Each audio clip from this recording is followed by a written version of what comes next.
Charleston Stadium here at Lately Field in the capital city as we get ready for tonight's matchup between your Cabell Midland Knights and the Capital Cougars. For Cabell Midland, they're coming off their third straight win last week on the road at South Charleston by a score of 52-0. That is 3 straight for the Knights that have shown them wins against Musselman, Parkersburg, and South Charleston. Capital comes into this ball game here this season with a mark of 2-6 on the year. They're coming off 5 straight losses here against Parkersburg, George Washington, Hurricane, Spring Valley, and most recently up at Bob Sang Stadium in Huntington by a score of 49-7, a loss to the Highlanders here. So tonight, this game was actually supposed to be at Cabell Midland. It was slated as a home game and a Thursday night game, but because of the cross-country championships that are going on in Ona there at Cabell Midland High School, the game was shifted to Thursday. Well, that was also trick-or-treat night, and they didn't want to compete with that and force families to make a decision between trick-or-treating or going to the football game to support the family. So they switched. So now it becomes a home game here for Capital. Capital will return to favor coming up next season back in Ona. We'll take a break. We'll get you ready for kickoff here tonight. We're going to hear from the head coach of your Cabell Midland Knights, and John Ashworth. He is coming up after the timeout right here on 97.9 The River.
Goods has been serving the tri-state for over 54 years and is a proud supporter of Cabell Midland Athletics. Glenn's has the largest Marshall fan shop in the area and all the top brands like Nike, Under Armour, Champion, North Face, and more. Glenn's offers fundraising stores for your team or organization and screen printing done right on site. And don't forget, Glenn's has a great selection of athletic shoes and workout apparel. Glenn's Sporting Goods, 3rd Avenue, downtown Huntington. This is Cabell Midland football right here on 97.9 The River. Welcome back as we get you ready here for kickoff tonight. It is Cabell Midland on the road at Capital, getting ready to take on the Cougars. Head coach John Ashworth is joining us now. And coach, let's go back to last week. Another big win for you guys on the road at South Charleston. Now, I know South Charleston's record doesn't indicate what they're like, but one thing you can always guarantee at South Charleston, you're going to have some very good athletes. And you guys did everything you needed to get the job done and came away with that 3rd straight win and adds more to that winning streak. I know you're pretty pleased with that.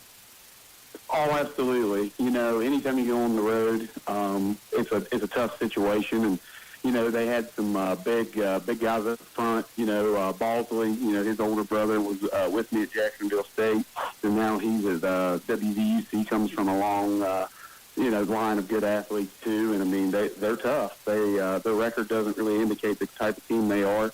Coach Ressler's doing a good job with them, and it was a good win for our kids.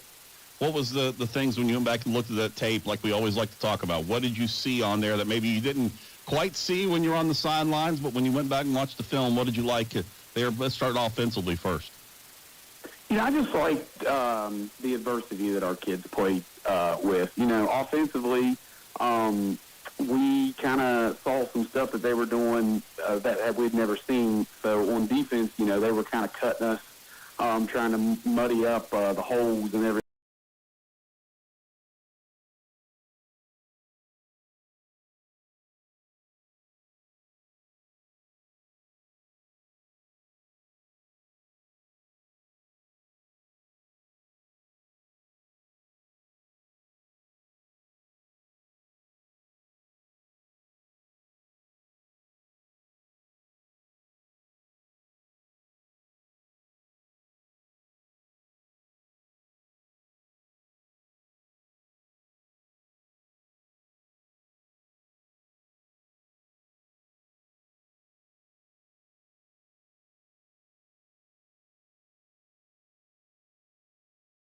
He hit the ground running last week, and he's looked good.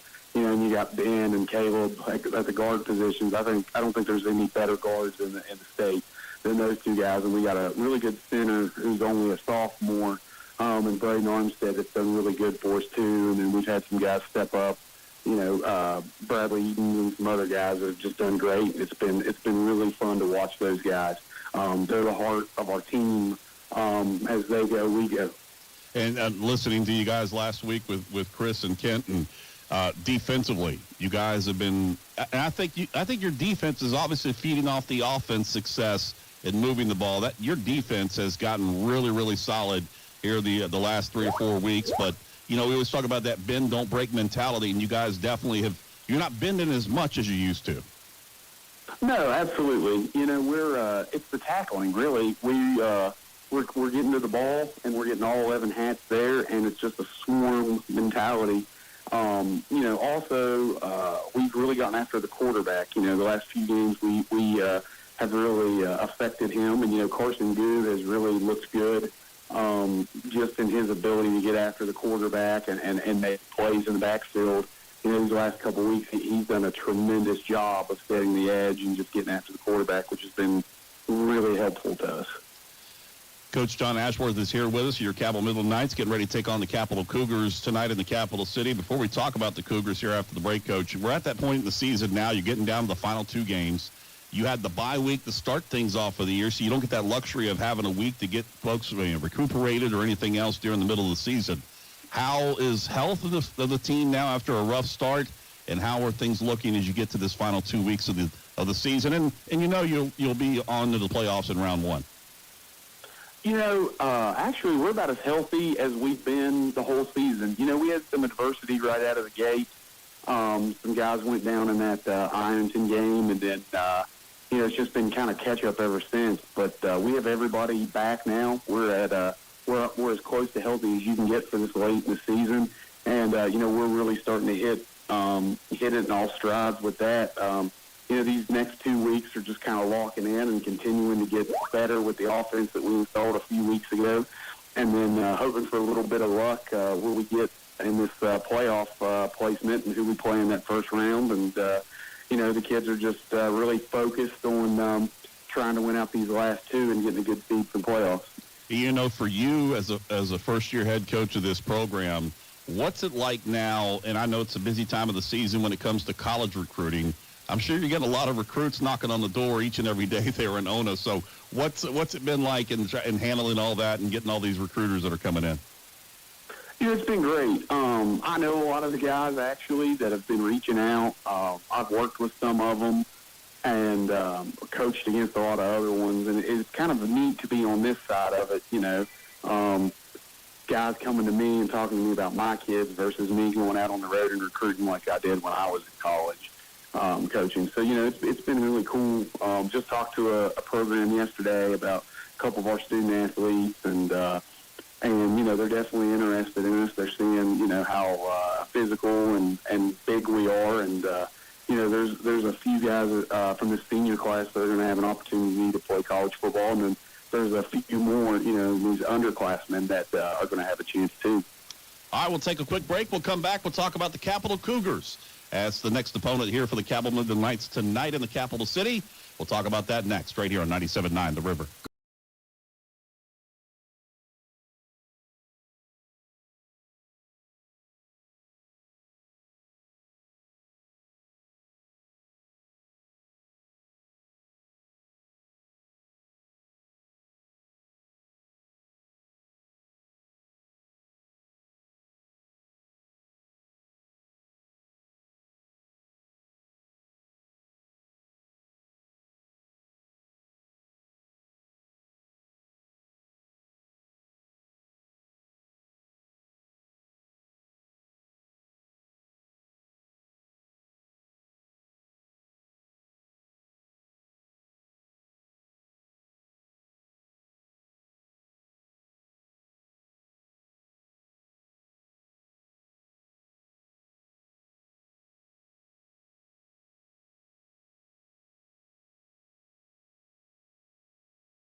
Count you down to kickoff, getting closer and closer to kicking this off here tonight in the capital city as your Cabell Midland Knights take on the Capital Cougars.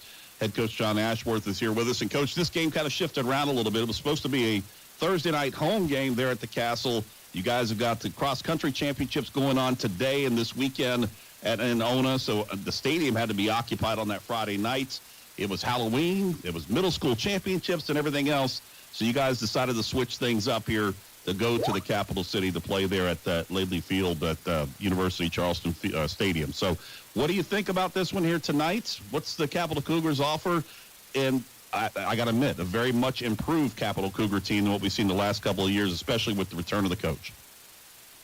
Absolutely. And it starts with Coach Carpenter. I've had a lot of respect for him. He's a tremendous asset to the coaches that are in this conference. And, I wasn't really that happy when he came back, to be honest with you, because he does a great job. He's a great coach. They're big up front, and then they have, in my opinion, one of the better young running backs in the state. David Robinson Jr. is electric with the ball in his hands. They got a they've been using two different quarterbacks. The Fernando kid's pretty good, and then they've got the Grigsby kid who's a freshman, who I think has a chance to be pretty special down the road, too. That they've got some speed, and they've got some size. So, it's going to take an effort on all three sides of the ball for us tonight, and just executing is going to be a big thing and not turning over the football. Yeah, I was going to say, that's the one big thing with Capital. It's a lot like with South Charleston and really all the Kanawha Valley schools. You know you're going to get athletes. You know you're going to get speed, and tonight's no different, especially with Coach Carpenter back. And the one thing with Coach Carpenter, we've seen him, he's won championships. He's been very successful, retired, decided to come back after a couple of years. The one thing I noticed is the discipline is back with that team and that program, and that obviously leads to them picking up some victories this year. Oh, yeah, absolutely. And they were in some close games, and they've played some teams pretty well. They were pretty tough there with Huntington in the first half there last week, and they're young, but they've got some players, and he's going to keep them there. When he left, some of those players decided to go other places, but now they're staying at Capital, and Capital's got a very rich history of having really good players, and he's going to be a force to reckon with now that he's back. Coach, always a great setting to play in Charleston in the shadows of the Capitol Dome there. It's going to be a nice, crisp fall night tonight. Should be a great night for football. Best of luck. Thank you. Appreciate it. That is your head coach, your Cabell Midland Lights, John Ashworth. We'll take a quick break. We'll come back. We'll get you the starting lineups and the kickoff. Myself, along with Kent Bryson, here live at the University of Charleston Stadium and Laidley Field here on 97.9 The River.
everybody, as we get you ready for kickoff here tonight, it is Cabell Midland taking on the Capital Cougars here at Laidley Field, University Charleston Stadium, and along with Lowell Austin back in the studio in Huntington. We're getting ready for a kickoff here in this Mountain State Athletic Conference matchup here between these two schools. They have a long history between one another, but Kent, one of the big things this year for the Capital Cougars is the return of John Carpenter back as the head coach. He was the guy that took them to state championships and playoff runs over the years.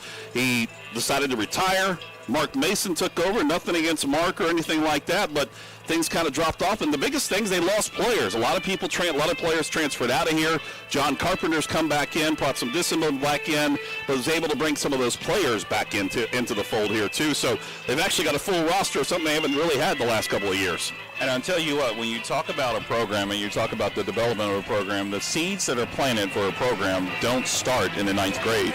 They actually start in the Pee Wee leagues and the middle school. And so when you talk about Carpenter as a coach, John Carpenter as a coach, I would equate him to Billy Sills of Huntington in that he is embraced by his community. The players want to play for him. So I have a feeling that talent in the Capital enrollment region is closed. This is going to be a team that you're going to contend with, for the next couple of years. Cabell Midland captains here tonight: Caden Pauley, Elijah Pratt, also Thomas Gibson, and Carson Gue are your captains here tonight for the Capital Cougars. They will send out David Robinson and Fernando Valdivia. I can say it right. Valdivia. There you go. And we'll say his name a lot tonight, so Valdivia we'll hear a lot of tonight. For the Capital Cougars, in the kind of the Kentucky blue uniforms, blue top, blue pants, pewter numerals trimmed in white with those pewter helmets. And for the Cabell Midland Knights, the combination tonight includes black pants, white jerseys, red numerals, and the pewter helmets with the block M on either side. They are at center field right now doing the coin toss with our official tonight, and Bill Mangus. And the Knights bringing a little bit of a crowd with them, bringing some of the band with them too, and all 20,000 cheerleaders from Cabell Midland are here too tonight. Actually, it's 20,001. If you notice, the traffic coming into the capital city was actually congested. There's a major concert Jelly Roll in the downtown area, and they've actually, started the concert a little early, so people. Yeah.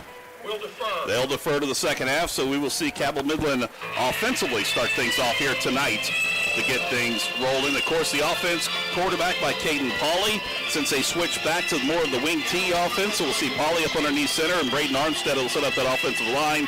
Parlier, Williams, Blake, and Ash out there. Elijah Foster back into the fold too. We'll see him out there in the offensive line. Carson Gue in as the tight end. Of course, one of the captains tonight. We'll see Andrew LaFawn. Also in the backfield, we'll see Lance Massey, Logan Hobbs, Landon Taylor, Caleb Kitchen throughout the night as well. We'll see some Jeffrey Lewis out there, and along with Marcus Dean on the offensive side of things here for Cabell Midland. When you look at it, Kent, you guys had the call last week against South Charleston. That's 3 wins in a row for a team that started off 0-5. The confidence level's got to be continuing going through the roof. I'll tell you, last week's game was probably more akin to a traditional Cabell Midland game. Lots of things you can take away that were good. Lots of things you could take away that were not so good. But you really saw that sort of that swagger, that energy back with Cabell Midland. Unfortunately, the game was kind of marred by this one statistic. They had 217 yards in penalties. Wow. Which is a lot against a team such as Capital. And Capital has speed. This is not the same group that Midland encountered last week with South Charleston. They have at least 3 or 4 players on this roster, particularly number 1, David Robinson, that anytime they get the ball, it could be a house call. All right, so the Knights will go from right to left as we get things rolling here. Fresh 12 minutes up on the clock. I think Charleston and Fairmont played here last time, because that score was still left up there when we got here today. It was 50-30. Talk about an offensive juggernaut on that one. Wow. All right, it will be the Capital Cougars kicking off from left to right. And back deep for the Knights. Marcus Dean is back there. He is the middle man back at the goal line. LaFawn over on the far side. And on the near side for Cabell Midland, it will be, well, of course, a new number. That's Carson Christian. That's right. And here's the approach and the kick. It's going to be a short kick, be fielded by one of the up men here at the 22-yard line. Far side across the 25, across the 30 for the Knights, and that will be Landon Taylor. Taylor brings it up all the way to the 34-yard line. So first and 10, actually 33-yard line, first and 10 for the Knights. And I'm going to tell you, one of the areas that Midland has excelled in, even from the start of the season all the way through this current win streak, has been on special teams, from kickoff to punt return, kick return. That's been a very important aspect of the Cabell Midland team this season. Good to see Elijah Foster back out there on the offensive line. Armstead will set up that offensive line once they break the huddle with Caden Pauley. The ball will start things off at the 33-yard line, far hash mark. Splitting out towards the near side, that'll be Lewis. Single setback this time. That is Logan Hobbs in the backfield to start things off. We have a man in motion. That's LaFawn. Handoff Hobbs near side. Stutter steps and then falls forward to the 35. Pick up a 2 yards on the play. It'll bring up second down and 8. Just underway here in the first quarter. No score. And I got to tell you, you really have to feel happy for Logan Hobbs, senior running back who started the season. He got injured. He actually made a temporary switch to guard. Yeah.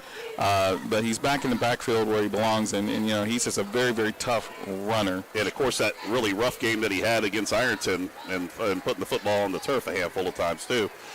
All right, handoff is to Hobbs, hitting the backfield, breaks off that, trying to spin ball. The football pops out, but the momentum had stopped, so Midland will hold on to the football, and it will be no gain on the play.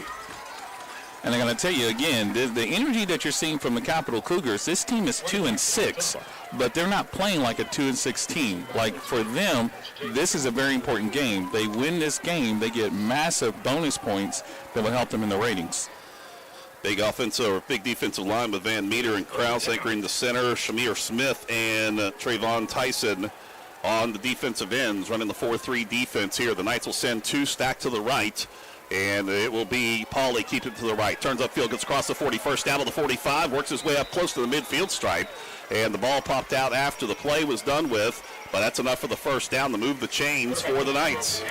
And Pauley didn't really run the ball a lot last week. He did so on the 2-point conversions. I think Midland was 3 of 4, or actually 4 or 5 on 2-point conversions last week. But it looks as if Pauley may be able to run that read option and actually get a lot of yardage in tonight's game. He will break the huddle. Hobbs in the backfield. Massey is a wing to the near side. LaFawn to the right. Massey goes in motion. Hand off to him. Right side, up the middle. Penalty flag flies in. And that'll be a pickup of 3 yards on the play. Clock will stop with 10:19 left to play in the first quarter. No score with the penalty. And I got to tell you, from an offensive lineman standpoint, you don't like where that penalty flag was thrown from. Shot, pop, block. On the offense, number 62 and 67. Bill Mangus, that's going to go against Williams and Foster. First down. And that'll mark them back inside their own territory. So they'll go from the 49 all the way down to the 34. And I think Midland's going to have to kind of diversify the offense a little bit. You mentioned that Capital has a massive defensive line, but they also have a lot of speed in that linebacker and secondary core. They're not big, but they're very fast, so they are hitting those holes rather quickly. You might ask why they called on 2 players. One hit low, one hit high. So that's more of a safety issue as they do a hard snap count, and that'll force Capital to jump offside. So look at 5 yards of that back on the hard snap count from Caden Pauley. So we'll move the football to the left now of your radio dial, a 41-yard line, where we'll set it up here on the far hash mark. Handball. Encroachment. What do you think about the new press box? I love it. It's a nice addition. Still got those steps to climb. But that will change here after the Super 6 this year when football season is done. Hopefully by the time track rolls around, they may have an elevator put in here. They're going to have that coming up soon. I'm not riding it. Handoff on the jet sweep coming towards the near side. It's Marcus Dean. Gets across the 40 and tries to cut back across the middle. He'll make it down to up to the 44-yard line, make it the 43-yard line. Second and long coming up. Matter of fact, second and 18 coming up here for the Knights. Now, I was going to say, I think in the last 2 weeks, Pauley's only attempted maybe 3 passes. Yeah. And I think he's 1 for 3, and that was actually on the 2-point conversion. So this is definitely a passing down for Midland. It's kind of interesting to see what they're going to dial up. 9:20, rolling clock, first quarter, no score. They're going to send two wideouts to the right. You will line up as the tight end to the right side. And the wingback will be Massey to the right. Single setback is Hobbs. Up underneath center is Pauly. Takes a snap, hands off Hobbs right side, trying to get to the outside corner. Can't do it. And that big defense there for Capital will push him on back. On the stop, that was Jaden Green who led the way for the Cougars. Also in there is Camden Harris as well. But that was the middle linebacker, and Jaden Green leading the way over there with some quick speed. 3rd down and 14 coming up. 4-yard pickup on the play for Hobbs. Now, do you look to maybe put the ball up in the air this time, or see if you put it back in the hands of Pauly, who got the first down last time? I think Midland's going to try to see if they can get anywhere from 5 to 7 yards. I think it'll dictate what they call on 4th down. Here's the handoff, jet sweep near side. Marcus Steen trying to hit the corner, cuts back across the middle. 50, 45, 40, 35. He's gone. 25, 20, 15, 10, 5. Into the end zone. Touchdown, Cabell Midland. Marcus Dean. How about that as he works his way 53 yards for the run. And that was a massive, massive play for Cabell Midland, being behind the sticks with that chop block penalty, and to convert on the 3rd down, but also to get the touchdown. I think Coach Ashworth has to be very happy in how his team is playing thus far. Marcus Dean on that jet sweep, and a nice cut back to the inside, and a great job blocking on the near side too. And he had open real estate, and there was only his 2 players between him and the Capital Cougars for the last 15, 20 yards of that one. LaFawn on to attempt the extra point. Good snap, good hold. Kick is up, splits the uprights. It is good. 8:17 left to play opening quarter. Cabell Midland strikes first. 7-0. 60-second break right here on 97.9 The River. Go, Goldie, Otto, go, Goldie. At B&E Menswear, you can rent this tuxedo or buy this suit and keep it. Rent the tux or buy the suit. Same price. Think about it. Rent the tux or keep the suit. It's the same price. B&E Menswear, Huntington.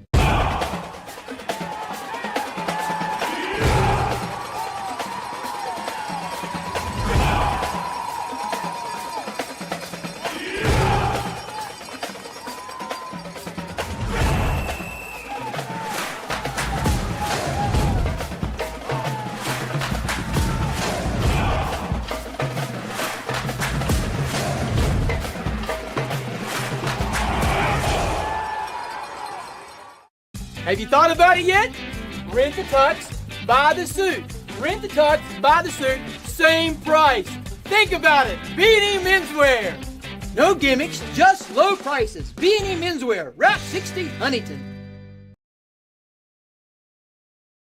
Cabell Midland starts the scoring early with a 53-yard touchdown run by Marcus Dean. Extra point good by LaFawn. LaFawn now to kick it off. Line, low drive kick that's going to sail all the way over to the far side at the 7-yard line. Picked up there, the runner brings it back, now does the reverse, back to the left, and he's got open real estate. Coming up, that'll be Smith, left side, and Smith, good job by the Cabell Midland Knights to recognize it. LaFawn cutting back to his right, coming over to make the stop. Also over there on the stop for Cabell Midland, Elijah Pratt. Good job on that one, along with Turner Bailey. And that was smart right there by the Knights, because Smith had an open line on that right side. And I got to tell you, it was kind of interesting. That play was very slow developing, and actually the pitch was a little late. But that was some good yardage gain. All right, let's see what the offense can do here with the football here, as Grigsby, as the quarterback, takes a snap out of the shotgun. Handoff left side, the first man through. That is the featured back, and that is Robinson. And he'll dive his way up across the 50 to the 49-yard line. Pickup of, give him 8 on the carry. 2nd down and 2.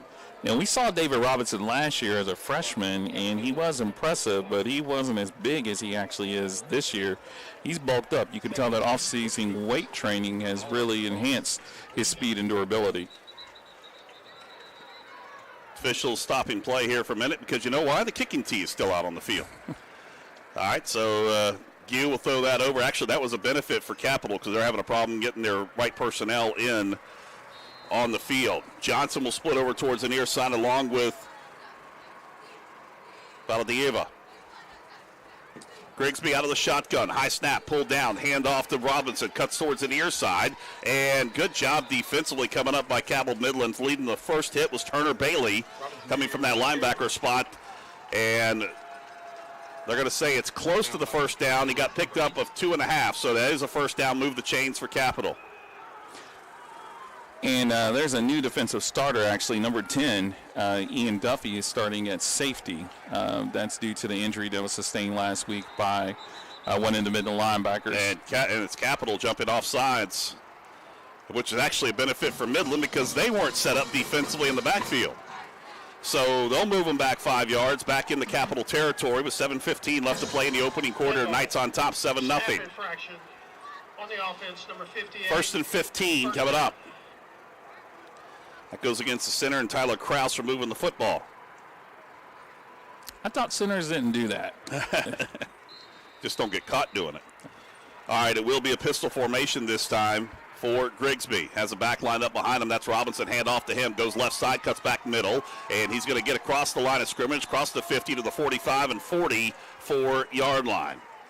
That was a tackle by number 6, Ian Pratt, and number 10, Elijah Pratt, rather, and Ian Duffy. Yep.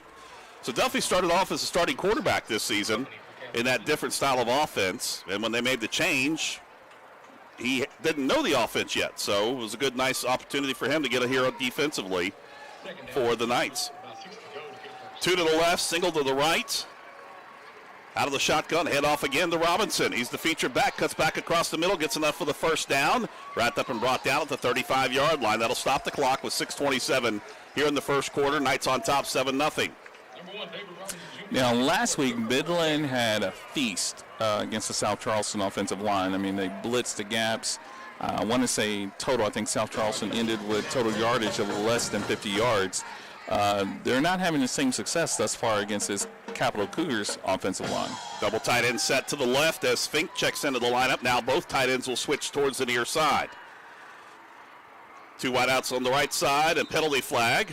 I don't think the line was set, and it will be. It'll be 5 yards back against Capital. And this is what you're going to expect with a young team. I mean, when you look at this roster, I was counting up, we have... When you look at Grigsby, he's a freshman. I think 6 seniors. Yeah. False start. Offense, number 57. 5-yard penalty. They'll go against Centron on the left side of the line at the guard spot. So 1st and 15 coming up as they put the football down at the 40-yard line with 6 minutes left to play here in the opening quarter. 7-0 our score. 2 wideouts to the left. Double tight end stacked towards the right. Grigsby out of the shotgun will now have a man in motion. Handoff is to him coming towards the near side. That is Valadieva. And Dieva comes back across the inside, across the 35, and works his way down to the 31-yard line. Valdivia is in there, and on the stop once again, that is Turner Bailey leading the way along with Marcus Dean for Cabell Midland. And again, you're having your safeties make a lot of tackles in this first series. Valdivia splits out towards the far side. Handoff is to Robinson in the backfield. Nothing to the left, cuts back to the right. Nice move towards the near side as he gets up across the 25 and gets enough for the first down as he works his way across to the 23-yard line. I hate to say this, but he made a nice stop cut move on Thomas Gibson that left Gibson in his shoes. They left his shoes behind. No, we're not supposed to do that. We represent the home team. I know that, but I was just saying that was an impressive move. He was grasping. David Robinson, a sophomore. The quarterback is a freshman. This is a very young Capital team. Handoff is to Robinson coming towards the near side. He's going to be cut off there, but nice turns upfield. And matter of fact, tiptoes the near sideline. He'll step out of bounds, though, beyond the 20 at the 18-yard line. I got to tell you, out of all the backs that we've seen thus far this season, he's probably just a step below Sean Terry, the outstanding back from Ironton. But as far as his shiftiness, this kid's good. Yeah, he's really good. Now he'll line up to the right hip this time of Robinson. Actually, Robinson will go to the right hip of Grigsby. Grigsby sends 2 to the left, 2 tight ends to the left. Handoff is to Robinson. Has nice blocking in the outside. Breaks 1 tackle behind the line of scrimmage. Gets across the 10, the 5, into the end zone. Touchdown, Capital. 18-yard touchdown run by David Robinson. There's a flag. It's coming back. Yep, that's all the way back at the 18-yard line. I mean, he was pretty much holding untouched against Capital. Offense, number 7, 10-yard penalty, second down. Wide out on the left side, and Valadiva, he got a hold of a little bit of the jersey inside there and brought that 18-yard touchdown run back, takes the points off the board. 4:47 left to play here in the first quarter, 7-0 our score. Midland on top.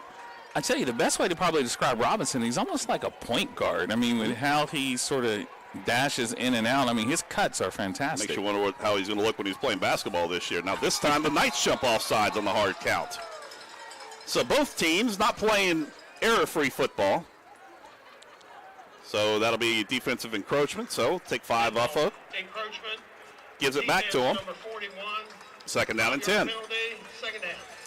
And I think when you're playing Capital, you got to sort of withstand the storm. I mean, they were leading Hurricane 21-14. They were leading Spring Valley. Played Huntington really tough. They played Huntington. Half. That's what I'm saying. The first half, they're phenomenal. Yeah. It's the second half that you have concerns about. Trips to the left, pistol formation, handoff Robinson on the delay, cuts back to his right, back to his left at the 20, 15, and he is finally wrapped up and brought down just short of the first down marker at the 14-yard line. Third down and about 2 coming up. Make it 1.5. I'm pretty sure David Robinson's going to get this ball on one of these 2 downs. The Admiral, right? I don't know if you're going to call him the Admiral. He may be the General because he operates on land. Ball on the 14. Grigsby gets the play call from the near sideline and head coach John Carpenter. Hand off Robinson on the delay. Nothing up the middle, cuts right. He's going to get enough for the first down, crossing the 10, carries about 5 of those Midland jerseys with him all the way across the 10 to the 7-yard line. First and goal coming up now for Capital. And that was a tackle by number 49, Braylon Wing, as well as number 51, Cade Baker. I don't know how many times you guys called him last week, but the game before that at home, we called Wing's name a lot. He was around there defensively quite a bit. 2 to the right, ball middle of the field. They'll shift both tight ends towards the near side. Penalty flag, and I think we got another. Ball start. Yep. You know what, though? Midland didn't have enough players. Dead ball. False start. Another benefit for the Knights. Number 56, 5 yards. First. So they'll move him back 5 yards again. So that makes what? The 5th offsides or encroachment that we've had so far, and we're only at the 3:40 mark here in the first quarter. I was going to say, this game is going at a pretty good pace, which means I probably just jinxed it. Why do you do that? You do that every time. I like being with you, Jason Toy. All right, 2 wideouts near side as Grigsby gets a play call from the near sideline. He will have Robinson to his right. Handoff is to Robinson. He'll go left, trying to work around the outside. Gets up to the 10, and he's wrapped up and brought down there. Good job there on the stop by Hobbs to wrap him up and throw him down to the ground.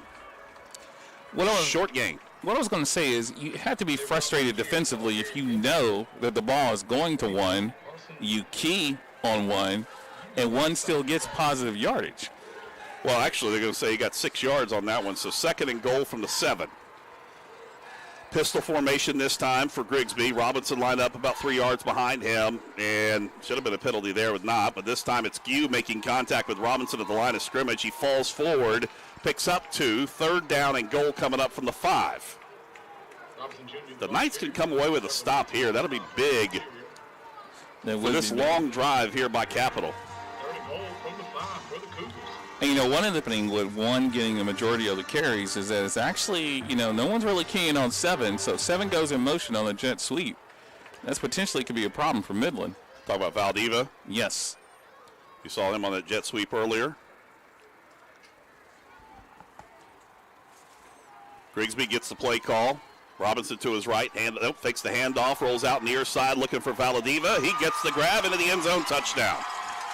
5-yard touchdown pass from Grigsby to Valadiva, and Capital Cougars are an extra point away of tying up the ball game. And when he faked that read with Robinson, it drew the linebackers, it drew the attention of the safeties, and Valadiva was free to run that little flare route. Just ran a little flat.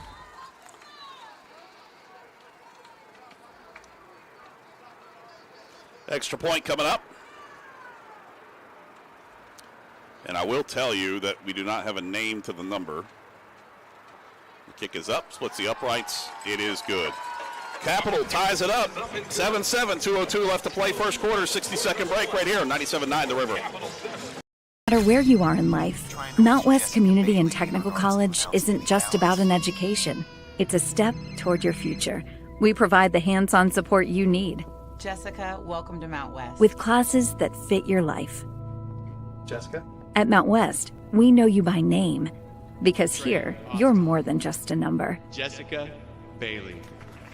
Mount West Community and Technical College. Because you matter here.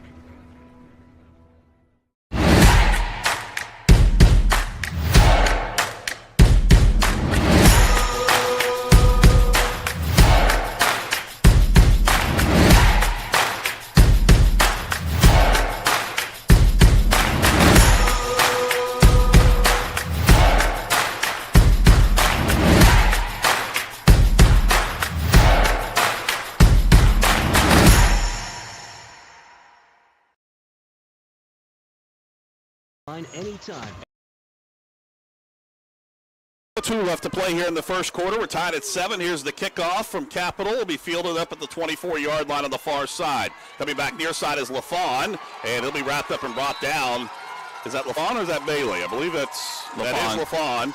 And he gets down across the 25 to the 26-yard line. Short return, so 1st and 10 for Cabell Midland as they go from right to left.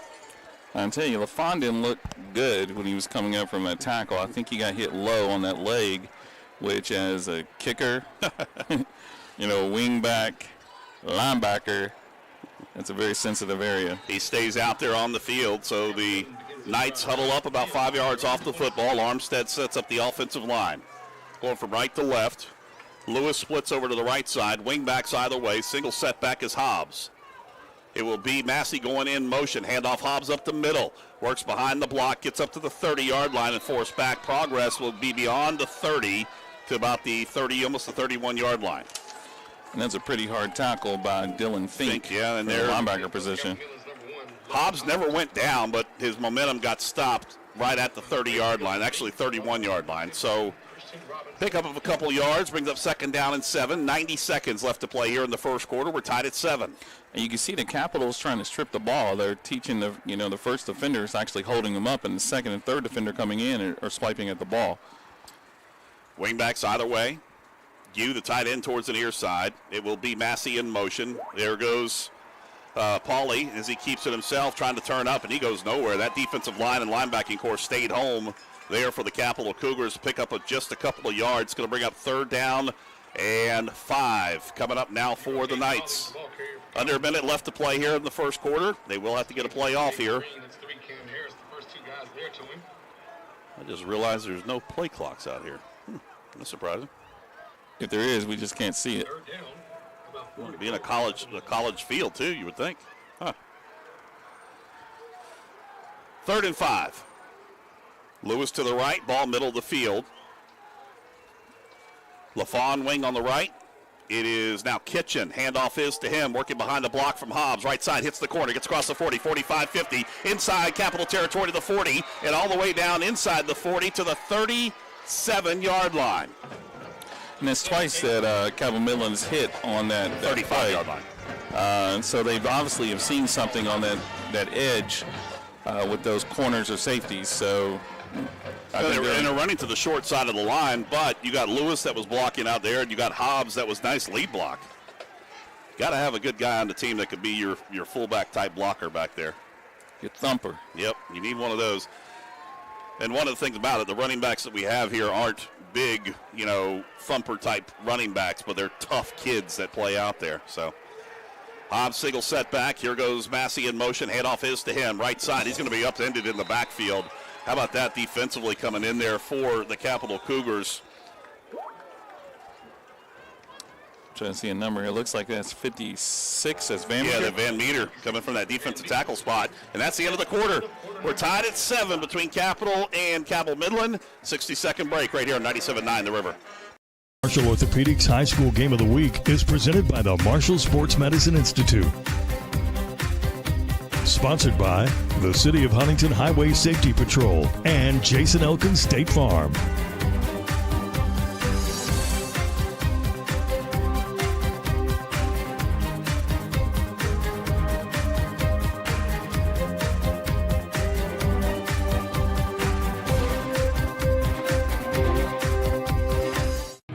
Mr. Cooper, we have an emergency at a middle school.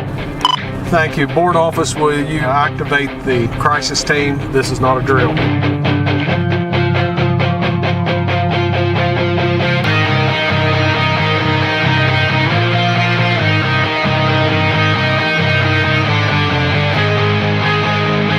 In Cabell County Schools, we are ready, alert, and aware.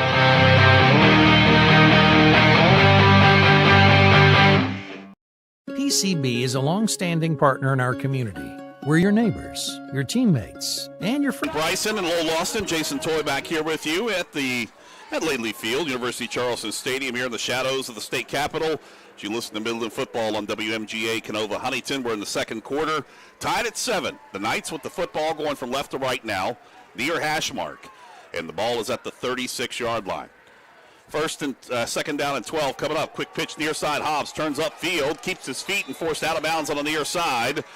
Pickup of only a couple of yards on the play. It'll be third down and 9 coming up. And I got to tell you, the Midland rushing attack is feast or famine. They're either, short gain, no gain. We'll see. Last third down, they went off for a big chunk of almost 30 yards. We'll see what happens this time. Pauly runs to the far sideline, gets the play call. They'll come back into the huddle. And then on the previous third down, Dean scored the touchdown. Yeah. You will be the tight end to the left. Lewis splits over to the far side, the wide side of the field. Massey near side wing. Dean, the left side wing. Hobbs in the backfield. Dean goes in motion and returns back over to the left. Now he'll send Massey in motion. Hand off Massey left side. He's wrapped up and brought down. Shooting the gap quickly that was Shamar Smith, who just shot the gap and brought him down in the backfield on a loss on the play. And I got to tell you, that middle offensive line, while they're massive, they're finding out that Capital defensive line, in particular those linebackers that are blitzing, are really quick. All underclassmen that we've been calling the names out here for Capital so far here tonight, like Kent was talking about, just a handful of seniors, a lot of which are on the line. A lot of the skill positions are either freshmen, sophomores, and a bunch of juniors on this team. And like I said, the numbers are back up and what they nowhere near what they used to be here at Capital, but a lot better than what they had the last couple of years. 4th down and 10 coming up for the Knights now. Pauly takes a snap, play action, steps up, fires down the middle, has Dean. He makes the grab at the 8-yard line. 1st down inside the 10. 1st and goal for the Knights. And I got to tell you, that was a pretty pass, but Midland had 2 players running right down the seam. Also, number 41, Carson Goo, was just running wide open as well. It looks like Capital kind of fell asleep. They were in a man coverage. It looked like it was called, but the safety played zone. And you had 2 Midland receivers wide open down on either hash. 39 yards on the passing catch. Actually make it 38 yards on the passing catch all the way down to the 3-yard line. 1st and goal for the Knights. Hobbs in the backfield. Pauly up underneath center, takes a snap, works behind Armstead, and he'll push that line. He'll get progress down to the 1. On the quarterback keeper right up the middle. Armstead got those 2 big guards on either hip of him, and they were trying to force that wedge right up the middle. Gets it down to the 1-foot line. Looks like they hit number 57, Tomas Citron. And it's going to be 2nd and goal from the 1-foot line. Pauly up underneath center. Hobbs in the backfield, lined up tight. Pauly will do it. Now spins to his right. He'll go into the end zone, touchdown. It'll go down as a 1-yard touchdown run. The Knights regain the lead with 10:09 left to play here in this first half. It is Cabell Midland 13, Capital 7. And Midland started to do a little talking. There's a little celebration, a little congratulatory salutations being delivered. Cameron Wallace will be the holder. Armstead will be the long snapper. LaFawn is the kicker for the Knights. The right-footed kicker, low snap, pulled up, kick is up, splits the uprights, good. Knights regain the lead, 14-7, 10:09 left to play here first half, 60-second break right here on 97.9 The River. Cabell County Schools has a zero-tolerance policy for bullying, harassment, and intimidation. We're excited to provide the Stop It mobile app for our students. Stop It has 2 powerful features. Students may report incidents or talk directly to school officials. Cabell County students have the power to end harmful and inappropriate online or physical bullying. You can download the app from Apple or Google Play. Together, we can create a safer, kinder school community.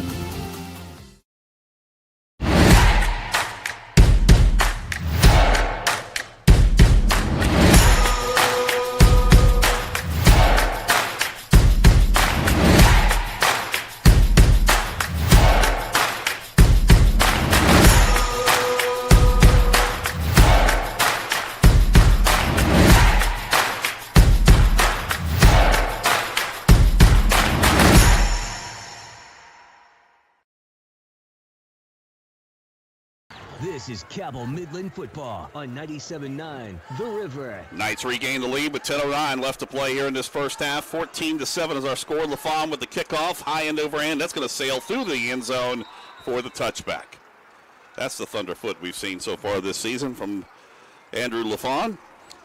I think that's going to be Midland's strategy tonight. 1st and 10 coming up now for the Capital Cougars from the 20-yard line. Ball middle of the field as the Cougars will go from right to left. They're running that no-huddle offense. They've already got the offensive line lined up and ready to roll. Waiting on some more skill position players who line up around head coach John Carpenter on the near sideline. And with there not being a visible play clock, I mean, it's kind of hard, I think, for both teams to kind of figure out when the snap's going to take place. Grigsby, quarterback, will have Robinson to his right hip. 2 to the near side, single to the right, now man in motion. And the handoff is to Robinson up the middle. Gets across the 25 to the 30, near side of the 35 to the 40. Still on his feet. Marcus Dean loses his grip. And then it's Thomas coming in here to make the stop on it for Cabell Midland, Thomas Gibson. And after a big run by Robinson all the way down, or up to the 47-yard line. Yeah, the first defender who hits Robinson is not taking him down. And usually the second defender can get there before he breaks free. Midlands has a problem tonight, and they're going to have to figure out how to deal with number 1. Might have a track meet here between these two teams here tonight. 9:44 left to play first half. Knights on top, 14-7. Handoff, Robinson on the delay. Setter steps to the left, goes to the right now, trying to turn upfield. Breaks the second tackle, gets across the 50 to the outside of the 45-40. Forced out of bounds. Oh, as he works his way across they're going to say he's out at the 38-yard line. Now, if you're watching on our HD Media Game of the Week, you saw our Kindred Digital. Kindred Digital as well. You saw a couple of Knights have an opportunity to grab Mr. Robinson's shoes, but miss. Our Marshall Orthopedics High School Game of the Week on Kindred Digital, brought to you by the Marshall Sports Medicine Institute. 2 wideouts near side, wide side of the field. Tight ends will now shift towards the near side and stack up to the left. Grigsby hands it off to Robinson near side, trying to stretch it out, and he won't go anywhere. Good job defensively by the Knights.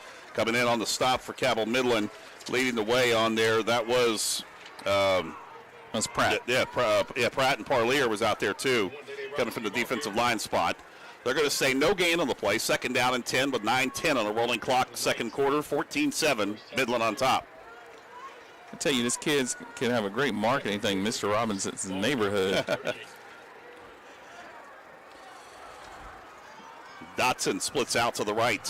The wide side of the field, 2 tight ends near side. Handoff Robinson on the delay. Lowers his shoulder, knocks a couple of players back, works his way across the 35 and down to the 34. Pick up a 4 on the play. 3rd down and 6 coming up. I got to tell you that the Capitals not moving as fast as they were in that first series. They look a little tired, and fatigue will be an issue because even though they do have increased numbers, a lot of these kids are playing both ways. Valdeva splits towards the near side. Matter of fact, they're going to line up 2 wideouts near side tight towards the sideline. Hard snap count there by Grigsby, trying to draw Midland off sides. Gets a play call. Marks out the orders to the line. Robinson to his left hip. Grigsby takes the snap. Hands off Robinson on the delay. Gets it up the middle. Gets across the 30. Stretches out that right arm to get it to the 28-yard line and close to the 1st down. Smart run that time by Robinson. They have an injury on the play. Yeah, one of the offensive linemen is down now for the Capital Cougars, but Robinson, last effort as he's falling forward, took that right arm and stretched that football out and got it close to that first down marker. 4th and short coming up with under 8 minutes left to play in the first half as they tend to the injured player down on the field. 14-7 is our score. Cabell Midland on top of the Capital Cougars. On a beautiful night for football here in the capital city. Van Meter appears to be the injured player down on the field as the training crew and some of our folks from the Marshall Sports Medicine Institute coming over from the far sideline to assist from the Midland sideline. And I got to tell you, when you talk about leadership, I think it should be mentioned that Van Meter has been here for a long time. This is, I think, our 4th game that we've called here in Capital during his tenure. 3 here, 1 away. And he's been an anchor on that offensive and defensive line from day one as a freshman. You hope he's able to come back. Yeah, he's got up, but he's hobbled as he walks his way, putting no weight on that left foot. So he walks his way over. You know, we're going to go over the scores at halftime, but a lot of big games going on across the state here tonight that we're going to get you updated on, including the capital city or the Battle in Morgantown going on up there. A big matchup going on down the road in Putnam County, Hurricane and GW tonight as well. They're playing the Mohawk Bowl? Yeah, Mohawk Bowl's going on tonight. But the real big matchup is in AAA tonight. Bridgeport and Fairmont Senior. And so I can tell you right now, Bridgeport at number 1, Fairmont Senior, 28-7 that game in the second quarter, Bridgeport. So Polar Bears may be suffering their first loss on the season. Bridgeport's real, though. All right, here's the snap. Handoff Robinson up the middle, lowers his shoulder, keeps it going momentum. That's enough for the first down. He needed a yard. He picked up 3 and gets it all the way down to the 26-yard line, stopping the clock with 7:44 left to play in the first half. You know, we've had this debate. I get an opportunity as part of our broadcast to actually talk to officials from all across the different teams in the MSAC. And to a person, they said if there was an all-class championship, they think that Bridgeport would possibly win. I'll tell you what, they look unstoppable right now. Handoff now to the right side of Valdeva. Valdeva thought about passing the ball, turns upfield, now squirts his way through across the 25, down to the 20, make it the 19-yard line. It looked like he was trying to set up for a pass and then tucked it and ran. Momentum was stopped, but he kept pushing and slipped his way right through to the 19. And he should be familiar with the ball. He was the quarterback, actually, I believe, for the last 2 years here at Capital. A couple of times he's been running for his life, literally, because the Capital offensive line wasn't as strong as it is tonight. They're going to line up 2 tight ends, and Valdeva lined up tight, stacked over to the right side of the line. Now Valdeva goes in motion, wheels it out near side, handoff Robinson up the middle, turns near side, gets across the 15, still across the 10, and on down to the 5-yard line. Here's what the problem is now. 1st and goal coming up for Capital. Midland's tackling. You cannot tackle Robinson at the shoulder pads. You've got to wrap his legs, and that's one of the things, Kent, they're targeting the upper torso. They need to get the bottom. Well, and that's what I'm saying. I think, his new name is going to be the General because, he is churning up land. He's a big kid, and he's, like I said, his whole body type has changed from last season to this season. You can see he's built for this. He lines up to the left hip now. Grigsby, handoff is to Robinson up the middle. Bounces off once, dives in, gets close to the end zone. Let's see, no signal yet. And there it is, delayed as he gets up off the bottom of the pile. And that's a touchdown for the Capital Cougars, a 5-yard touchdown run by David Robinson. Extra point away of tying it up here in the second quarter. I think you call it track meet, right? Yep.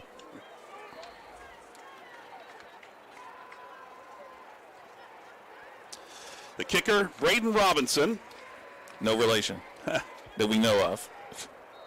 He is off the soccer team, is what the coaches were just telling me next door.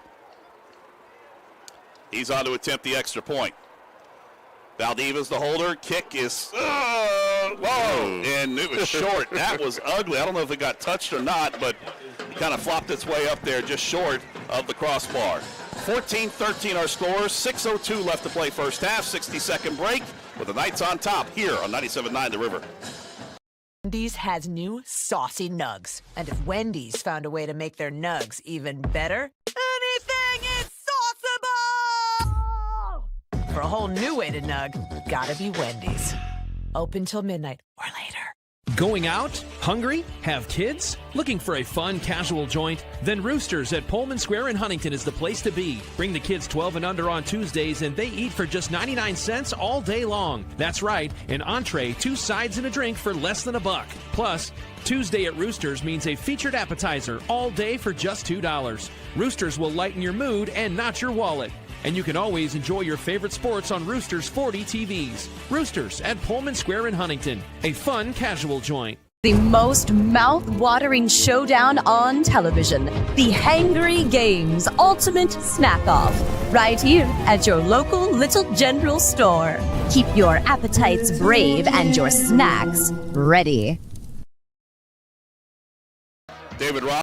5-yard touchdown run, missed extra point, makes the score 14-13 in favor of Cabell Midland. Here is Robinson, the kicker. He'll be fielded by LaFawn on the run, 25-30, middle of the field of the 35, and LaFawn gets his way across the 40. Finally stops momentum at the 42-yard line. So very good field position coming up here for Cabell Midland. And again, you're noticing every time Capital touches a Midland runner, first person holds them up, second, third defenders coming in trying to strip the ball. All right, let's see if the Knights can get a score back here. They are on top by 1 point, 14-13. Just under 6 minutes left to play in the first half. Very fast first half so far.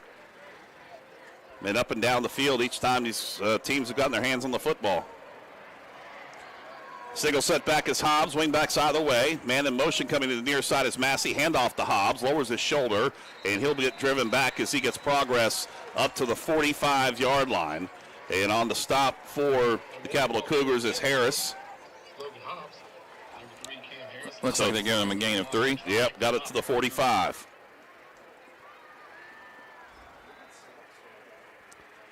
So 5.5 minutes left to play. I was going to say, I think Midland's going to be content to try to maintain possession of this ball and score before halftime. They don't seem like they're going to have any urgency getting to that line of scrimmage. Because Capital gets the ball back to start things off in the second half. Look, it is Pauly up underneath center, runs the option to the left, hitting the backfield, trying to hit the outside corner, breaks another tackle there, and eventually falls forward across the 45-yard line to about the 45.5, but that could have went down as a loss. He got hit twice in that defensive or in the offensive backfield by the Cougars. So I think one of the things, Capital has always been very famous of has been speed. Yep. And speed is back. Definitely on that. I was going to say, they're very, very fast. 3rd and 7 coming up now for the Knights if they want to keep this drive alive. Coach John Ashworth gets the play call in to Caden Pauly, breaks the huddle, gets the team up to the line of scrimmage. Lewis near side, Marcus Dean the wing back on the near side, and officials, as a matter of fact, timeout taken by the Capital Cougars. We'll keep it right here with 4:35 left to play here in this first half. I was going to say, okay, third down. I think fourth down was that long pass conversion. Yep. Capital's done well on first and second down. It's been those later downs and each series that's kind of affected them a little bit. So this is a big play for both teams. I think for Midland, they're going to want to try to maintain possession to run the clock in the second quarter. Capital, they want to get a stop so they can get the ball back and have an opportunity to score before halftime. Van Meter, who went off on the injury towards the near sideline, is up walking around, but he's still hobbled. He's trying to convince his way back onto the field. They haven't taken his helmet yet, so he still has that, but I don't think they're going to let him back out there. Oh, no, they're taking it. I know the athletic trainer down there. She's been a friend of mine for like 30-some years, and she's walking with him. Yeah. She's about to snatch it. All right, football over in the far hash mark for the Knights. 3rd down and 7 coming up, 4:35 left to play in this first half. Cabell Midland on top, 14-13. Cool-looking helmets here for Capital. Pewter on top and blue chrome across the bottom. Pauly sends a man in motion. That is Dean. He'll return back over to the far side. Pauly will now send him back in motion again. Hand off to him on the jet sweep. Runs over towards the near side. Gets a lead block. Breaks one tackle there. Can't break across the second tackle. He'll be wrapped up and brought down. Defensive backfield stop that time coming up for the Capital Cougars. Damian Johnson was able to break off of his block, come up with a stop, and I think the Knights are going to have to punt for the first time here tonight. Well, yeah. They're going to show a punt formation. We'll see. We'll see. And football's at the 46-yard line. Pickup of only 2 on the play. 4th and 5 coming up. 4 minutes left to play here in this first half. I don't think Capital's done their scouting report because they don't have enough people in the box. Robinson, one of the players back deep. High snap pulled down there by Gibson. He'll kick it towards the near side. It will take a Midland roll as it finally dies down at the 17-yard line. It hit, I think, LaFawn at the 21. They threw a marker. Let's see if they move it up. Waiting. I think they put the marker down for where it hit the ground the first time. So, yep, there they are right there. You're right. Okay, yeah. That's where it hit. Hit him. Did it hit his leg? It hit his leg. Yeah, okay. On their own 21. First touching, Cabell Midland. Ball will be on the 21. 1st and 10. From our official, Bill Mangus. 3:40 left to play here. First punt of the night. Matter of fact, the first time neither team has gone with a drive and not scored. And it looks like Midland is changing their secondary a little bit. They're trying to move, go to a single high safety, moving the second safety into the linebacker. 2 to the right, lined up tight, the wide side of the field. Grigsby, quick pitch near the near side to Robinson, turns up, and he's going to gets across the 20 and works his way up to the 25-yard line. Leading the way on the stop was Ian Duffy for the Knights. Give them a 4-yard pickup, 2nd down and 6. 3:23 on a rolling clock. Here in this first half, the Knights on top 14-13. Now I got to say, that's probably one of the first ugly plays that we've seen out of Capital. Offensively, that didn't just look good. 2 to the right, 1 to the left, ball near hash mark. Grigsby checks out the line, gets the play call to his receivers on the far side. Robinson lined up to his left hip. Claps his hands, takes a snap, stepping the fire up and throws the football back across the middle. Receiver, the receiver was making the grab. Good hit coming in, but a penalty flag from the near sideline coming in, and it hit the Capital player. Kind of interesting to see because the official threw that flag right when the contact was made. And I thought the hit was good. Hit him right in the torso, knocked it loose, incomplete. See, what's the call? Nails will make downfield. Receiver illegally downfield. Yep. Offense number 57. 5-yard penalty. 2nd down. Repeat the down, 2nd down and 11 after the 5-yard mark off. Under 3 minutes left to play here first half. Now, from the Midland perspective, why would you not decline it and just say 3rd down? I would have. I don't know. All right, let's see what happens here. Grigsby will now shift his tight ends to the right side. Robinson to his left hip, takes a snap, handoff. Nope, this will be Grigsby, keeps it himself on the near side. One-on-one, he's going to be wrapped up and brought down on the near side. Staying home was Cannon Dillon, and a pickup on the play of 6 yards. Going to bring up 3rd down and 4. And I got to tell you, that was a very smart play by Dillon. He was actually the only defender there. Stayed with him, yep. And tackled him around his ankles, which is good. Actually going to give him really good position. He's going to put it all the way to the 30-yard line. 3rd down and 1 coming up, and the line moved before the ball moved, but no call. Robinson near side, stutter step, spins around, 35, finally forced out towards the near side. That'll stop the clock with 2:19 left to play in the first half, and a first down coming up here for the Cougars. Timing on that one was way off because they snapped on the right side of the line, hadn't moved yet. So I'm trying to go back, and I'm thinking, and out of all the offensive plays that Capital has ran, I can only maybe recall 3 that Robinson hasn't touched the ball. Yeah, pretty much. And Valadiva, that was the other ones on those. He caught the touchdown. Yeah. And then Grigsby had the keeper. Then he had an end around, too. Grigsby takes a snap, handoff Robinson, delay, cuts left, back right, up the middle. He will be wrapped up and brought down there. Leading the way for Cabell Midland that is Elijah Thompson, who's back out there on the defensive line spot. It's good to have him back in the lineup after some injuries early on in the season. Pickup of 2 brings up 2nd down and 8 under 2 minutes left to play. Hurry up offense here for the Cougars. Double tight ends to the right. Grigsby thought he was tossing the ball, and Robinson went one way. Grigsby went the other. And they're going to say that was a pass. Well, no, it's going to say it was a fumble. So push the football back. I was going to say, and that was nice pressure provided by Eli Thompson, number 81. Timeout taken by the Capital Cougars. We'll keep it here with 1:46 left to play in this first half. 14-13 the score. Halftime, we'll recap the scoring, take a look at scores from across the region. Set the stage maybe for a little college football weekend coming your way. Absolutely. How about that matchup coming up tomorrow at noon in Happy Valley between Ohio State and Penn State? That's going to be an interesting game. Yeah. See which Ohio State team shows up. Which Penn State team shows up. Exactly. And then also, too, you got the world's biggest cocktail party going on tomorrow with Florida and Georgia. And what I didn't realize until somebody was telling me the other day, they're going to do renovations on the stadium in Jacksonville, so they may have to shift the game to campus sites for the next 2 seasons as they get ready to do renovations up there in Jacksonville. I can tell you what they're going to be tailgating in Jacksonville. It's going to be fried gator. Yeah, and I'm a gator guy growing up, and it's not been a good year. So probably have another coaching change there that will cost them a lot of money, but they can afford it. Bring Tebow back. Pistol formation this time for Grigsby. And stop play. It looks like he's pointing towards Midland. No flag, though. That's what I'm thinking. The band's playing? Oh, they had to change the player out. They had the equipment issue.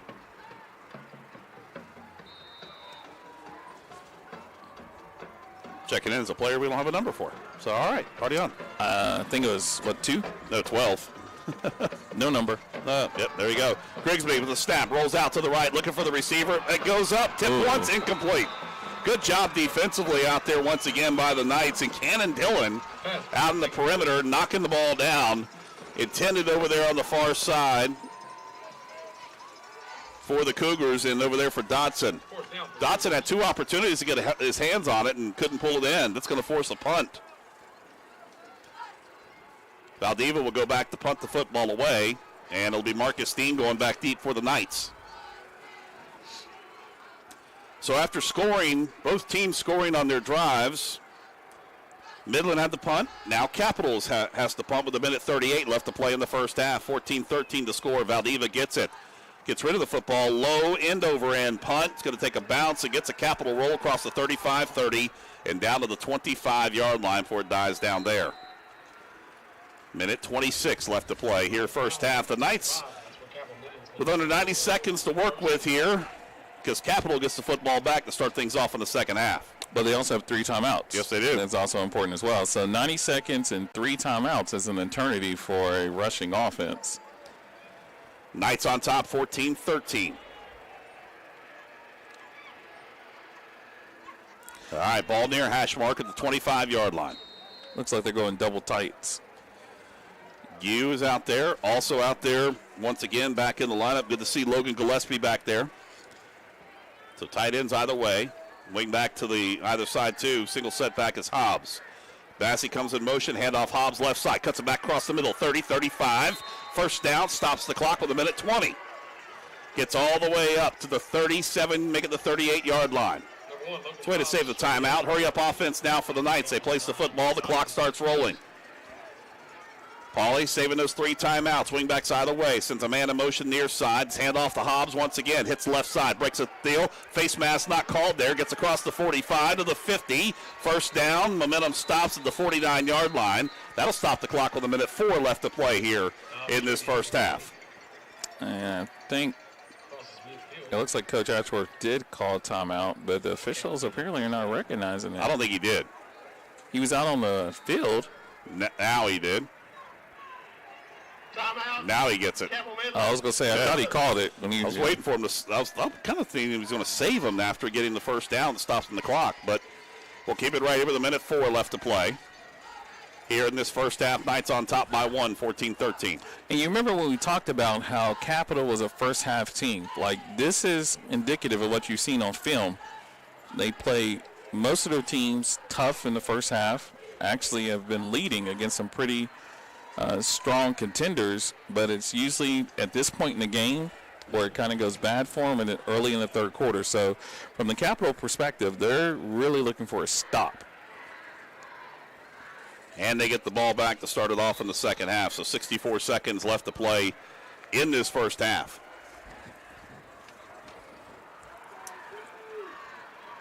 Timeout number 1 taken by Cabell Midland.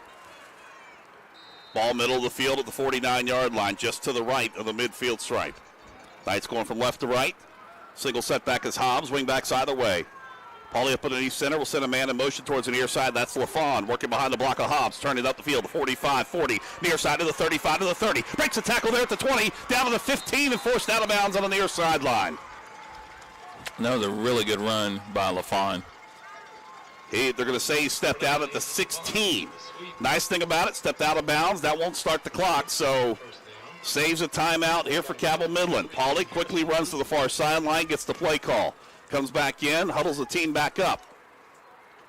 And that's really like the third big play that they've sort of ran to the short side. You kind of call that out. Apparently they've seen something with the blocking scheme on that particular play design. Double tight end set, Gillespie near side, Gue to the left. Single step back, Hobbs. It'll be LaFawn going in motion. Hand off LaFawn, left side, working behind the block, and this time he's going to be wrapped up and brought down.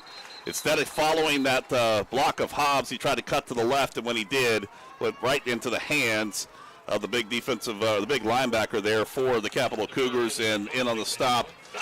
It is Trayvon Tyson, and timeout taken by Cabell Midland with 49 seconds left to play here in this first half. You called it. You said this is going to be a track meet. This is kind of an exciting game. We haven't had one of these in a while. I know. Not a huge crowd making the run, which means they're tuned in on the radio and watching us online here tonight back in Ona for the Cabell Midland Knights. You know, this press box is heated, too. I know. And it has wonderful windows. And it's got, they've done major renovations here. Matter of fact, on the far sideline, on the visiting side, they've painted all the steps. They've actually put railing in now all the way up and down the stairs, which is nice. They've replaced a lot of the seats over there. They've done the same thing over here. The railing will be lined up here. Next week they'll start doing construction on it because they've got them laid over in the grass off to the right. They've done renovations here to this box, which has been nice. They've got future things of putting an elevator in here finally after, 100 years? And, making a lot of renovations here to the field, too, so which is going to be nice. All right, out of the timeout, it will be Massey in motion. It is Paulie stepping up, fires to the corner of the end zone, looking for Gue in the corner, and goes incomplete. Broke a little bit too late to the ball there on Gue, and it'll bring up third down and 10 with 44 seconds left. And I was going to say, there's a lot of pressure again being applied by Trayvon Tyson. I think Paulie wanted to wait until Gue actually broke before he threw it, but he didn't have the chance. Kitchen checked into the lineup for the Knights. In for Massey. LaFawn will go into the lineup now, in for Dean. And we're in LaFawn's range, so if they don't convert the first down, a field goal attempt. 44 seconds left, third down and 10. And timeout taken by Capital. Now their final one here of the first half. I think back to Capital, their final timeout. Well, I was saying you're well in LaFawn's range, so coach has to consider what he's going to do on this particular play. If they don't get the conversion, they still have an opportunity to put points on the board before halftime. All right, so timeout, final one taken here by Capital.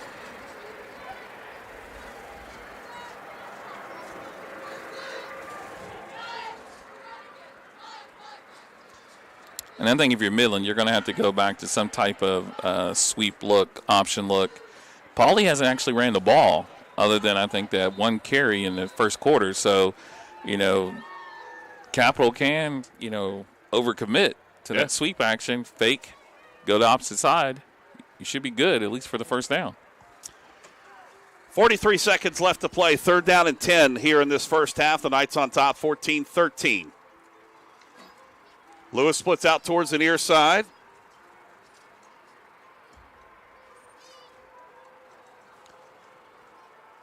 Here's the fakes the pitch, handoff Dean, left side, trying to turn upfield, breaks the tackle, penalty flag in the backfield, across the 10, the 5 into the end zone, touchdown. It's coming back. 16 yards on the run. We'll check the flag.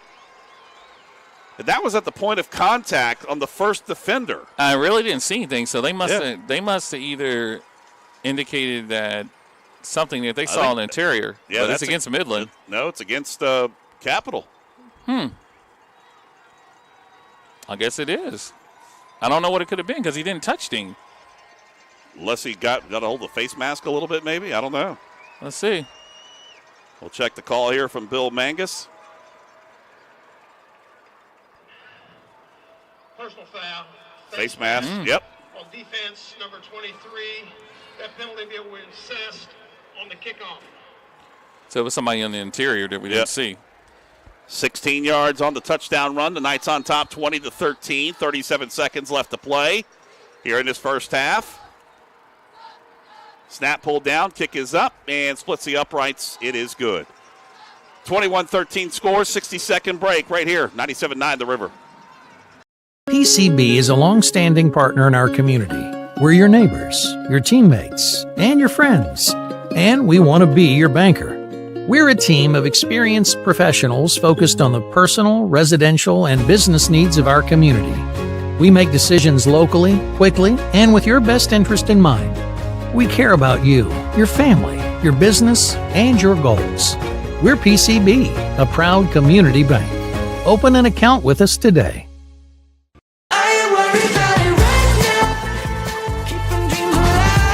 Drive into 2025 with confidence in a vehicle designed to turn heads. Premium comfort, bold design, and 2 years of limited maintenance included. Plus, with our industry-leading warranty, you're covered for the road ahead. During Mitsubishi's year-end sales event, drive home a 2024 SUV with 0.99% APR. Get ready for a new year of adventure at Thornhill Mitsubishi. 37 seconds left to play here, and after the penalty marked off on the kickoff, LaFawn will tee it up at the 45-yard line inside Capital territory, which means he should put this through the uprights. I think he's aiming for the uprights. He sails it well beyond the uprights. So it'll be 1st and 10 coming up for Capital. 37 seconds left to play. First half, the Knights on top, 21-13. Capital will get the football to start things off in the second half. They won the toss and deferred. So we'll see what Coach John Carpenter dials up here for the Cougars. I'm saying he'll give Robinson one shot, and then he'll knee it. Probably just one shot, or one play, and then you can probably let the clock roll out after that. So 2 wideouts towards the near side, ball middle of the field. Robinson to the right hip now of Grigsby.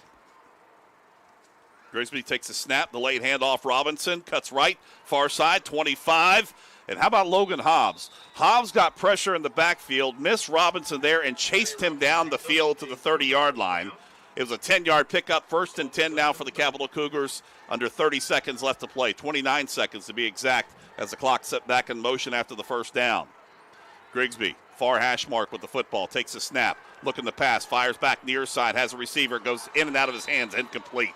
Hit him in the worst spot you can for a intended receiver, right in the hands, and drops the ball there, and that was Dotson on the reception end of that one. And that was Elijah Pratt in coverage. Pratt's had 2 pretty good separations. 17 seconds left to play here in this first half. 2nd down and 10 coming up here. Capital trying to shift some players around. Grigsby will send 2 to the left. Wide side, single to the right, short side. Claps his hands, takes a snap. Pump fakes right, runs back towards the near side, rolls out of the pocket, fires the football down, goes incomplete. Intended receiver towards the near side. Coming over, that was Clark. And that stops the clock with 10 seconds left to play. First half, 3rd down and 10 coming up for the Cougars. And I was going to say, Capitol's living kind of dangerously. Yeah. Throwing these short passes in coverage. And if the Knights were able to get a hand on that and take it, there was nobody going to stop them to the house. Now, here's your situation now.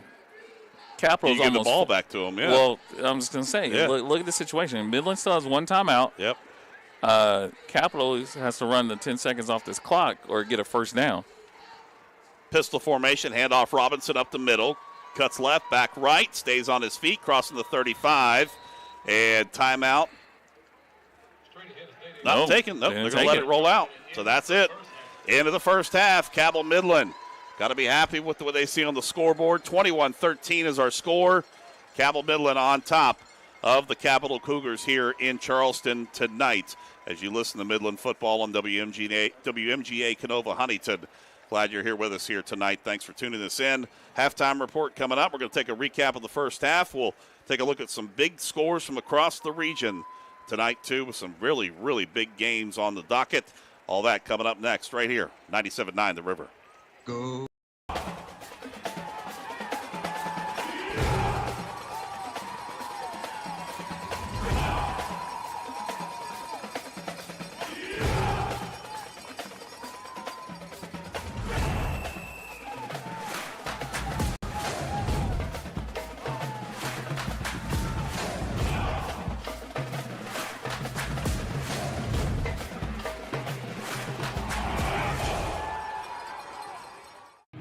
Mr. Cooper, we have an emergency at a middle school.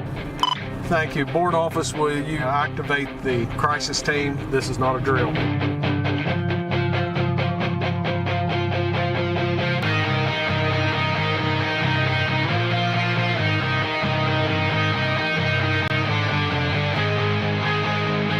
In Cabell County Schools, we are ready, alert, and aware.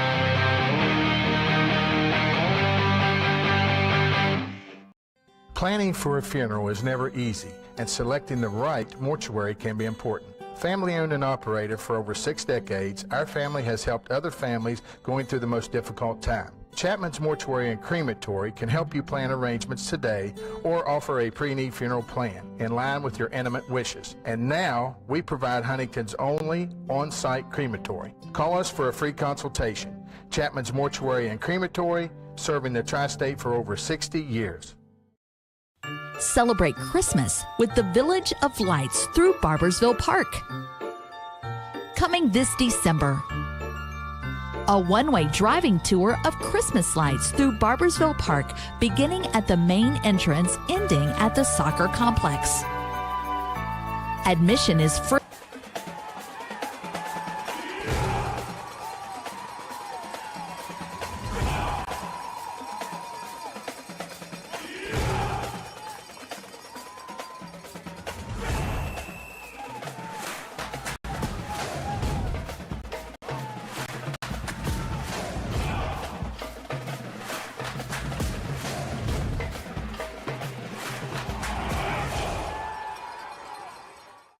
Did you know when you send or receive a text message, you take your eyes off the road for 5 seconds? At 55 miles per hour, that's like driving more than the length of a football field blindfolded. As a result, thousands of people die every year in crashes related to distracted driving. That's why we're cracking down on people who text or use their smartphones while driving. We would rather you cross the goal line alive. Law enforcement officers write tickets to save lives. Don't text and drive.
At Food Fair, we strive to be a part of every community we serve and see how we can support our local families. Anytime you are able to show you care and help build a stronger community, that's something special.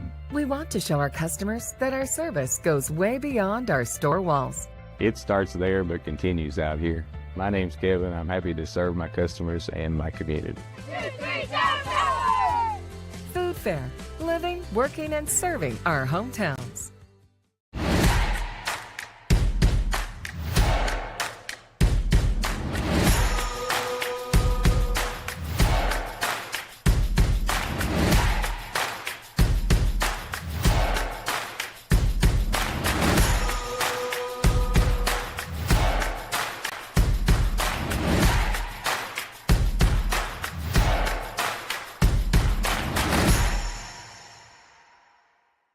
No matter where you are in life, Mount West Community and Technical College isn't just about an education.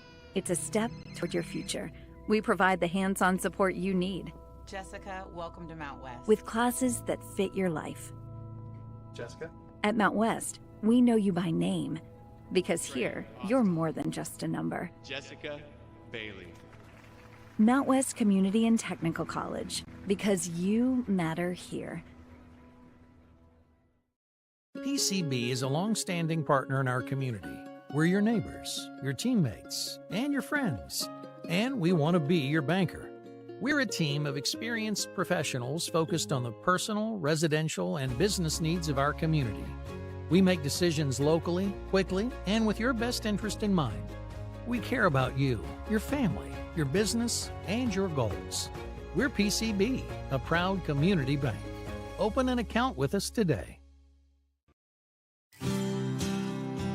Hello, I'm Delegate Rick Griffith, a candidate for the State Senate, asking for your support. I'm honored to represent Wayne and Cabell residents, and I want to continue working for education, veterans, and important issues affecting West Virginia workers and their children and families. I would be grateful for your support. Have a great season, and remember to vote November 5th. Paid for by Rick Griffith for Senate. Wendy's has new saucy nugs. And if Wendy's found a way to make their nugs even better, anything is sauceable! For a whole new way to nug, gotta be Wendy's. Open till midnight or later. During Mitsubishi's year-end sales event, drive home a 2024 SUV with 0.99% APR. Get ready for a new year of adventure at Thornhill Mitsubishi.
Celebrate Christmas with the Village of Lights through Barboursville Park. Coming this December, a one-way driving tour of Christmas lights through Barboursville Park, beginning at the main entrance, ending at the soccer complex. Admission is free. However, local nonprofits will be accepting donations. The Village of Lights from the Village of Barboursville at Barboursville Park. Mr. Cooper, we have an emergency at a middle school. Thank you. Board office, will you activate the crisis team? This is not a drill.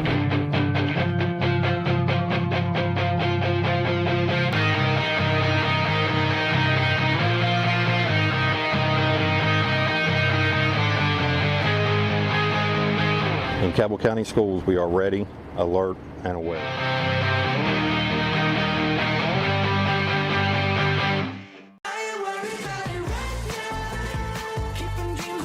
During Mitsubishi's year-end sales event, drive home a 2024 SUV with 0.99% APR. Get ready for a new year of adventure at Thornhill Mitsubishi. Planning for a funeral is never easy, and selecting the right mortuary can be important. Family owned and operated for over 6 decades, our family has helped other families going through the most difficult time. Chapman's Mortuary and Crematory can help you plan arrangements today or offer a pre-need funeral plan in line with your intimate wishes. And now, we provide Huntington's only on-site crematory. Call us for a free consultation. Chapman's Mortuary and Crematory, serving the tri-state for over 60 years. Wendy's has new saucy nugs. And if Wendy's found a way to make their nugs even better, anything is sauceable! For a whole new way to nug, gotta be Wendy's. Open till midnight or later.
Hello, I'm Delegate Rick Griffith, a candidate for the state Senate, asking for your support.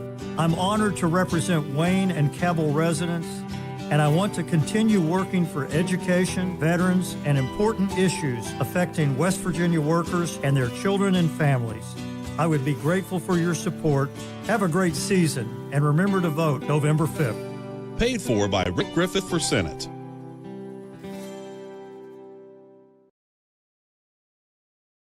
This game is narrowing down to about the 40-degree mark. So for all of you Midland fans who are enjoying this radio broadcast, I hope you're staying warm and,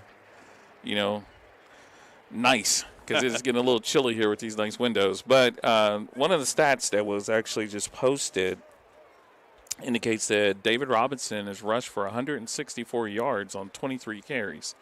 If you're the Midland defense, you can't like that at all. So I think they're going to try to make sure that the yards per carry is lessened a little bit. I think they got to consider that if you're Capital, he has been your primary offensive weapon, but somebody else is going to have to step up and assist you if you're going to try to win this game. Because I feel like Midland's probably going to go in and make some adjustments, probably at that D-line linebacker level, and their focus for the second half is shutting down number one.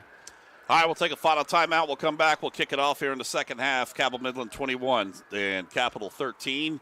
We're back after this 2-minute timeout right here on 97.9 The River.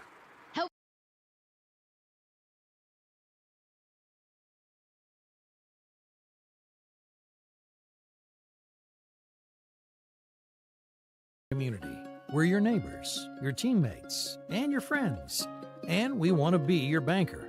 We're a team of experienced professionals focused on the personal, residential, and business needs of our community. We make decisions locally, quickly, and with your best interest in mind. We care about you, your family, your business, and your goals. We're PCB, a proud community bank. Open an account with us today. The Marshall Orthopedics High School Game of the Week is presented by the Marshall Sports Medicine Institute. Sponsored by the City of Huntington Highway Safety Patrol and Jason Elkins State Farm.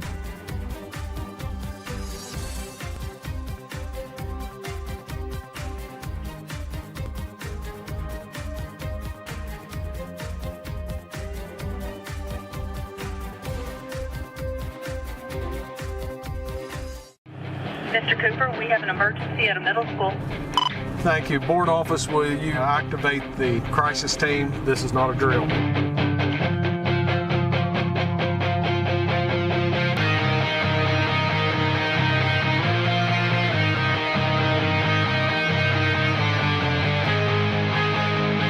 In Cabell County Schools, we are ready, alert, and aware.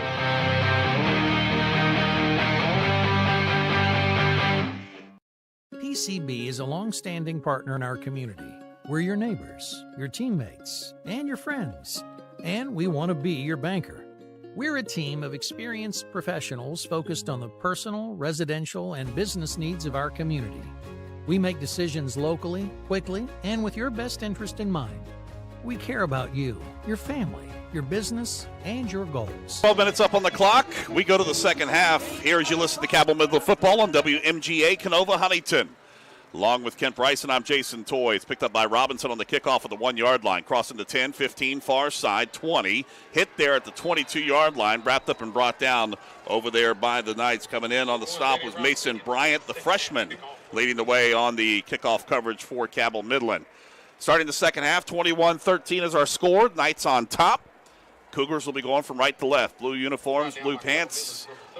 Kind of a Kentucky blue pants and jerseys with the white or the pewter numerals trimmed in white and pewter across the top and the chrome blue across the bottom of the helmets. The Knights in the black pants, white jerseys, red numerals, and the pewter helmets with the block M on either side.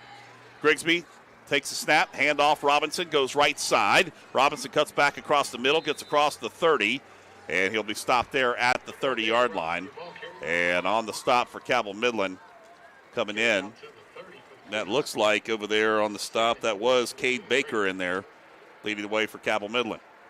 And we talked about some of the adjustments that we thought they were going to make. It looks like they're trying to go with a faster defensive end or Leo position from Hobbs, but the linebacking core is shifting, so it looks like they're trying to go heavy on the side that ball far hash mark, 2 wideouts to the right.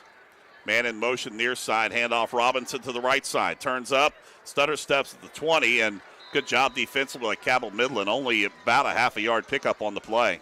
And that was Cade Baker that you just mentioned. Yeah. That was a slow start to get things rolling on that one because it looked like they were going to try to do something there with Valdeva. Faked to him, and it was a little sluggish on the handoff to Robinson. 3rd down and 4 coming up. 10:48 rolling clock here in this third quarter.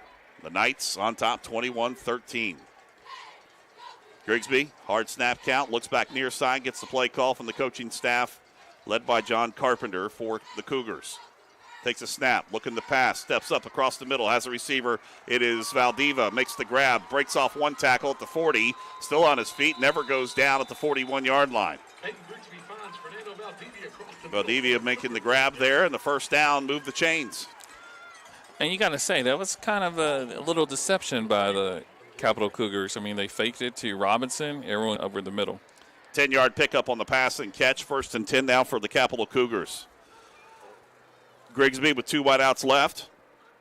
Now we'll shift the tight ends towards the near side, the wide side of the field. Hand off Robinson. Robinson hit in the backfield. And progress stopped there by Brad Edens. And we got one of the offensive linemen throwing one of the Cabell Midland defenders about 20 yards off the ball. Yeah, I was going to say that was a nice tackle by Edens, but, you know, what caught our attention is Baker's a pretty big kid, and he was getting tossed by Centron. So it was only a 1-yard pickup on the play. 2nd down and 9 coming up. Ball middle of the field. Wide out to the right side. Grigsby checks the line. Takes a snap. Fakes the handoff to Robinson. Steps up. Throws it up. Tipped up in the air. It's intercepted. Hugh picks it up. On the run. 25-20. 15-10. 5 into the end zone. Touchdown. Logan Hobbs knocked it out. And up in the air. Hugh on the run. Takes it in for the score. And we talked about Capital being snake-bitten in the second half. That's one of those plays. Goo's an athletic linebacker defensive end. And, I mean, when we saw that ball go up, you know, you were calling, I was like, touchdown, because I saw him just waiting for it. So get him in his first interception of the season and takes it back for the 6.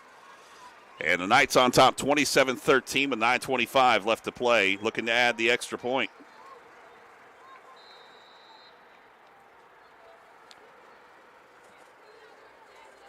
Here goes LaFawn with the extra point attempt. High snap, pulled down, kick is blocked. Yeah, that was the timing was down off that high snap on that one. 27-13 the score, 9:25 left to play, 60-second break right here on 97.9 The River. A lawyer, then you need a lawyer who's in it to win it. You need Hill, Peterson, Carper, B. & Ditzler. We have a track record of winning millions for our clients. At Hill, Peterson, Carper, B. & Ditzler, we're in it to win it. Tony the Tailor is well known to have the best suits, jackets, and pants anywhere. But our strength is actually our sophisticated casual and sportswear. From Brax pants and Emmanuel Berg sports shirts, Cole Haan and DiBianco shoes, Left Coast tees and Mac jeans, Johnny O sportswear and Len belts, we have what you need to look your best at work or at play. Tony the Tailor, downtown Charleston or online at bestmastertailor.com. Wendy's has new saucy nugs. And if Wendy's found a way to make their nugs even better, anything is sauceable! For a whole new way to nug, gotta be Wendy's. Open till midnight or later. 97.9 The River. Here's the kickoff by LaFawn. It will sail about 8 yards into the end zone and out the back of the end zone, be a touchback. 1st and 10 for Capital from the 20-yard line from right to left after the 21-yard interception return for a touchdown. And we talk about how matchups kind of dictate. I think the Midland defense was taking advantage of, you have to say, an injured Cougar who's on that offensive line. And part of what's going on right now is that Midland is keying. They're putting their best rush in against him, and they're trying to counter his lack of mobility right now with speed. Grigsby will go out of the shotgun. Robinson will be out there with him, 2 on the left hip of him. Ball far hash, ball middle of the field, 2 wide to the right, single wide to the left. Grigsby takes a snap, steps up into the pocket, now feels the pressure, rolls out near side, fires the football, has the receiver, bounces in and out of his hands, incomplete, intended for Clark. Pass ball is incomplete, 2nd down. And I got 2nd down. I was going to say, that Midland pass rush is really putting a lot of pressure on Grigsby right now, particularly they're coming from the right side. And, you know, if he's turning to the right to throw, there's a Midland Knight in his face.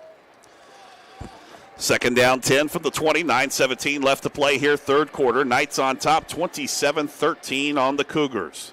Grigsby takes a snap, hand off Robinson on the delay, near side, tries to turn upfield. He'll be wrapped up and brought down there by Duffy as he gets across the 25 and up to close to the 1st down marker at the 30. See where they place the football down, and it's just the nose of the football right at the 30-yard line. They're going to go ahead and move the chains, give them the 1st down. And that's where they took a little bit of, they took advantage of the Midland rush that time where that outside defensive end rushed in. David Robinson went right past them.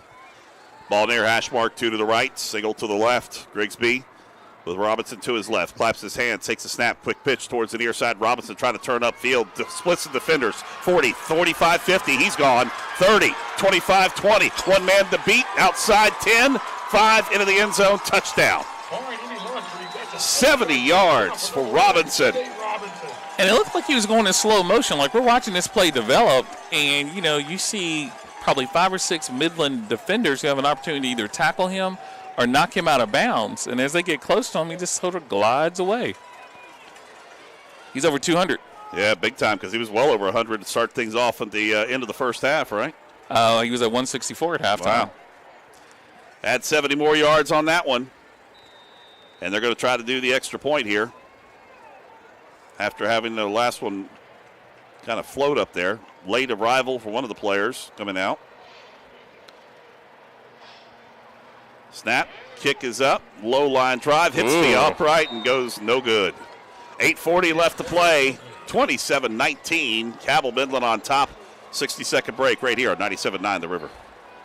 Cabell County Schools has a zero-tolerance policy for bullying, harassment, and intimidation. We're excited to provide the Stop It mobile app for our students. Stop It has two powerful features. Students may report incidents or talk directly to school officials.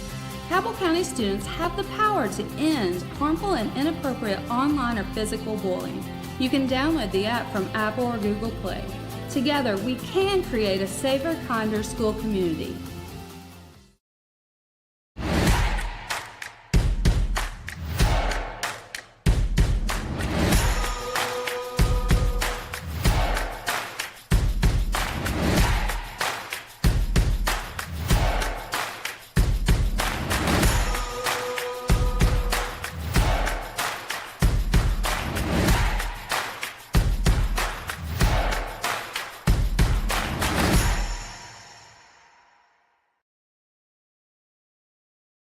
On 97.9 The River. 8:40 left to play here in this third quarter, and Capital gets a touchdown back. They trail 27-19 after the second missed extra point. This one going off the upright. Robinson sky kick over to the right side, going to be fielded at the 26-yard line on the run. That's Christian. Brings it up across the 30, 35, crossing the 40 and up to the 42-yard line. And a good run back that time by Christian on the run. And Carson Christian, the freshman. And it'll be 1st and 10 for the Knights from their own 42-yard line. Pretty good field position to start things off on this drive here in the third quarter. Wow, that's all you can say. I mean, Midland has played well. Capital is matching them blow for blow. All right, ball far, hash mark. Knights will start off this drive going from left to right with Pauly up underneath center. Single setback is Hobbs. Wingbacks either way. It will be Massey in motion. Handoff Hobbs up the middle. Lowers his shoulder, drives his way across the 45-yard line to pick up a 4 yards on the play. 2nd down and 6. And if you're the Knights, take your 3 and 4 yards in a cloud of dust and keep it on the ground, roll the clock. And if you can break one out, you do it. If not, you're taking a lot of time off the clock. Well, and I think that's actually to Midland's advantage. You know, they have the lead. Capital has shown, you know, 1 play, 2 plays, they can get it down the field. So Midland, I think, is going to take their time. Ball middle of the field. 2nd down and 6. Handoff left side. It's Massey. Hit there at the line of scrimmage, and that's about it. Matter of fact, they're going to give him maybe a half a yard move, and that's it. Good job defensively there by the Capital Cougars. And one of the big men coming in there on the stop is Jaden Green. Tyson in on the stop along with Jaden Green coming in from that middle linebacker spot to make the stop for the Cougars. 3rd down and a long 6 coming up with 7.5 minutes left to play. Third quarter. And you can just tell the enthusiasm on the sideline over here. Even after giving up that pick 6 interception, this Cougar team wasn't down. Yeah. Massey comes in motion near side. Here goes Pauly. Runs it near side. He's going to be hit in the backfield. Carries the defender and finally wrapped up and brought down at the 49-yard line. And there was immediate pressure in there in that backfield by the Capital Cougar defensive line. Looked like once again there it was Tyson that was able to get a hand on him. And Midland's going for it. Yeah, they're going to go for it at the midfield. Matter of fact, the 49-yard line. They need to get to the 47 to pick up the 1st down. So 3-yard pickup on 4th and 3. See what the Knights do here with it. 6:40 rolling clock. Knights on top, 27-19. LaFawn near side of the wing back. It will be Massey in motion. He'll line up, now reverse back. Pauly up underneath center will flick back over, and a timeout's going to be taken by head coach John Ashworth. Trying to see if they can draw him off sides, and it didn't work this time. 6:24 left to play. Third quarter, Midland on top, 27-19, 30-second break right here, 97.9 The River. Help for animals. Cabell County Schools has a zero-tolerance policy for bullying, harassment, and intimidation. We're excited to provide the Stop It mobile app for our students. Stop It has 2 powerful features. Students may report incidents or talk directly to school officials. Cabell County students have the power to end harmful and inappropriate online or physical bullying. You can download the app from Apple or Google Play. Together, we can create a safer, kinder school community.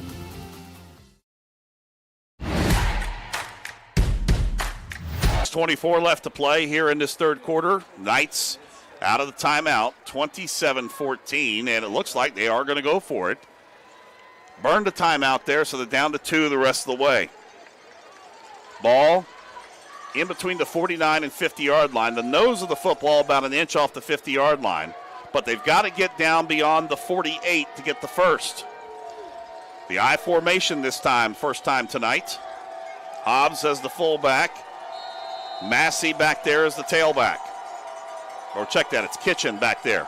Handoff Kitchen, second man through, lowers his shoulder. He's going to be stood up, trying to get second effort. Ain't going to happen. It's close. Big he got a good stop spot. That time right there. But he got a good spot. Yep. I think he's going to be short. No, they're not even going to measure. If they measure, it's going to be by the nose of the ball.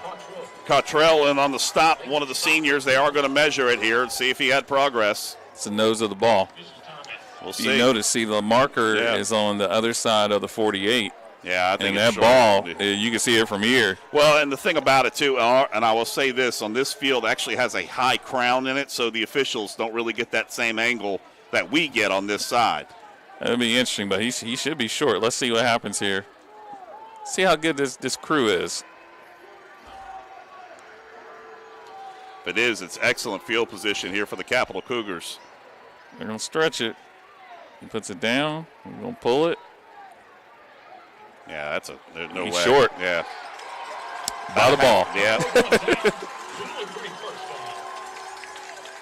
All right, so first and 10 opportunity now for the Capital Cougars. And a chance. See if they can tie this ball game up. And you got to say, momentum after that long run by Robinson. You've been playing pretty well defensively. I think I would have trusted my defense a little bit more. Particularly field position, I think, is key in this game. All right, ball near hash mark. 2 wideouts near side. Tight ends lined up to the right. Send a man in motion to the far side. Fakes the handoff to him. Robinson gets the call. Gue wraps him up as Robinson gets beyond the 50-yard line to the 49. Matter of fact, they're going to mark him back to the 50. A yard and a half pickup. Second down and a long 8 coming up. And that's what I was saying. I mean, defensively, you played fairly well outside of the big plays from Robinson. I think field position here is very dangerous. Grigsby gets the play call on the near sideline, the ball near hash mark. Now we'll shift Robinson to his right side. Grigsby claps his hand, takes a snap, handoff Robinson, cutting near side. Hobbs, and they're going to force him out of bounds on the near sideline, and a loss on the play. And I tell you, Coach Carpenter is not happy. The blocking on the near side by the wide receiver was not great, was it? No, not at all, and he's letting him know that. Go down for a loss on the play. It's going to bring up 3rd and 9. Matter of fact, 3rd and 10. 3rd and 11. Now they finally mark it right all the way back to the 48-yard line. So it's like punch, counter punch. Yep. All right, the Knights set up defensively. Now they'll shift the defense around as they'll send 2 wideouts to the right side, the wide side of the field for the Cougars. Robinson to the right side of Grigsby. Grigsby takes a snap, pump fakes, now steps up into the pocket, rolls over to the right side, looking to get rid of the football, fires it quickly to Robinson. And did he make the grab? Yes, he did, inbounds at the 50. So a 1-yard pickup on the pass and catch. 4th down and 9 coming up. All right, so now for John Carpenter. And looks like they're going to punt the ball and try to pin him deep because the Capital defense has been playing pretty solid here in the second half. And that's a good, you got to give kudos to the Knights defense. You got put in a pretty tough position there at midfield, quick change. They're pretty stout. I'd say that was the best defensive series. Yep. All right. Valdeva goes back. He'll stand at his own 38-yard line. Here's the punt. Low line drive, end over end, takes a bounce at the 18, gets a roll at the 15, and takes a capital roll on down to the 11-yard line. So the Knights will start off this drive deep in their own territory at the 11-yard line with 4:35 left to play in the third quarter. 27-19 is our score. Knights going from left to right. On a beautiful night for football here in the capital city. Absolutely. By the way, folks, don't forget, you go to bed tomorrow night, set your clocks back. It's time to fall back, get that extra hour of sleep. The downfall is it's going to be dark at 4:30 in the afternoon. So I'm already in the house at 4:30. You're having dinner and in bed by 7:30, aren't you, right? No, usually working. Wingbacks either way, man in motion coming towards the near side. Handoff on the jet sweep coming towards us is Massey. He'll turn upfield, gets a nice gap, 25, 20, 30, Fumble. 25, loses the football out. Capital picks it up at the midfield, and they'll be wrapped up and brought down at the 49-yard line. Massey got stripped from the backside. Ooh, ooh, ooh, ooh. Ooh. What's that? An injured player? I'm hoping it's a cramp. Nope, that's not. Oh, yeah? I'm hoping it looks. It looked worse. It looked worse than what it was, yeah. I was going to say. I was like, why is he picking that leg up if that looks that way? And a break in the action after the turnover. Capital will get it back at their own 49-yard line. 4:23 left to play here in this third quarter. A mistake here by the Knights. Yeah, I was looking at this player down on the sideline, and his leg looked like it was about at a 37-degree angle. That was Shamar Smith out there. And one of the players could have picked his legs up and just stretched grabbed it it out. Yeah. And now they're going to, I think the EMTs even thought it looked bad. Yeah, they were bringing the air cast out. Wow. All right.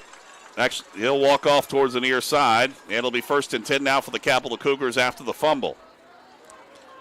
I was going to say, that's just shows you what youth gives you. Yeah. If it was you or I, they would have to bring the stretcher. Well, I guess it was a serious cramp to make that ankle turn that way. Yes, absolutely. All right, so 1st and 10 now for Capital after the fumble. We'll see if the Knights can come up defensively here on a stop. 4:23 left to play third quarter. 27-19 the score. Cabell Midland on top of the Capital Cougars. Ball near hash mark. Grigsby looks over the line, takes a snap, rolls to his right, now back to his left, under pressure. Hobbs is going to wrap him up. Hobbs is going to slow him up and force him out of bounds on the near side. Never took him down, but big loss on the play of 6 yards. Held him up long enough. He got some help on the backside by Cannon Dillon to help him force him out on the near side. You had 2 Cougars who were actually open, but that Midland pressure, it's very much feast or famine. I said he lost 6. Actually, he lost 8 yards on the play. 2nd and 18 coming up. So you think Capital's getting a little too fancy? We'll see. I mean, you run what got you here, and that's the legs of Robinson. We'll see if they go back to it. Clock stops for 4:15 left to play third quarter. 27-19, Midland on top. Capital trying to bounce back in it. Handoff Robinson right side. Pressure from Hobbs. Forces them to break out to the outside. Hit there once, twice, and finally wrapped up and brought down. No gain on the play. Good job defensively by the Knights not quitting. Hobbs with the initial hit in the backfield. And Hobbs didn't quit. He missed him the first time, but he got him on the second try. And Robinson's lucky he didn't fumble because I don't think he saw Hobbs coming from his blind side. 3rd and 17 coming up. Clock rolls down. 3:48, 3:47, 3:46 left to play third quarter. Capital trying to take advantage of the fumble by the Knights, but they're going backwards with the football. Timeout. Nope, that's going to be a penalty flag. He didn't get the timeout in time. I think they're trying to say they're going to give it. They gave it to him. Did they give him the timeout? They did. Yep. And he is very upset. Yeah, he is not happy at all. 3:34 left to play. Here in this third quarter, 27-19. Cabell Midland on top. 30-second break right here on 97.9 The River. Locally. Cabell County Schools has a zero-tolerance policy for bullying, harassment, and intimidation. We're excited to provide the Stop It mobile app for our students. Stop It has 2 powerful features. Students may report incidents or talk directly to school officials. Cabell County students have the power to end harmful and inappropriate online or physical bullying. You can download the app from Apple or Google Play. Together, we can create a safer, kinder school community.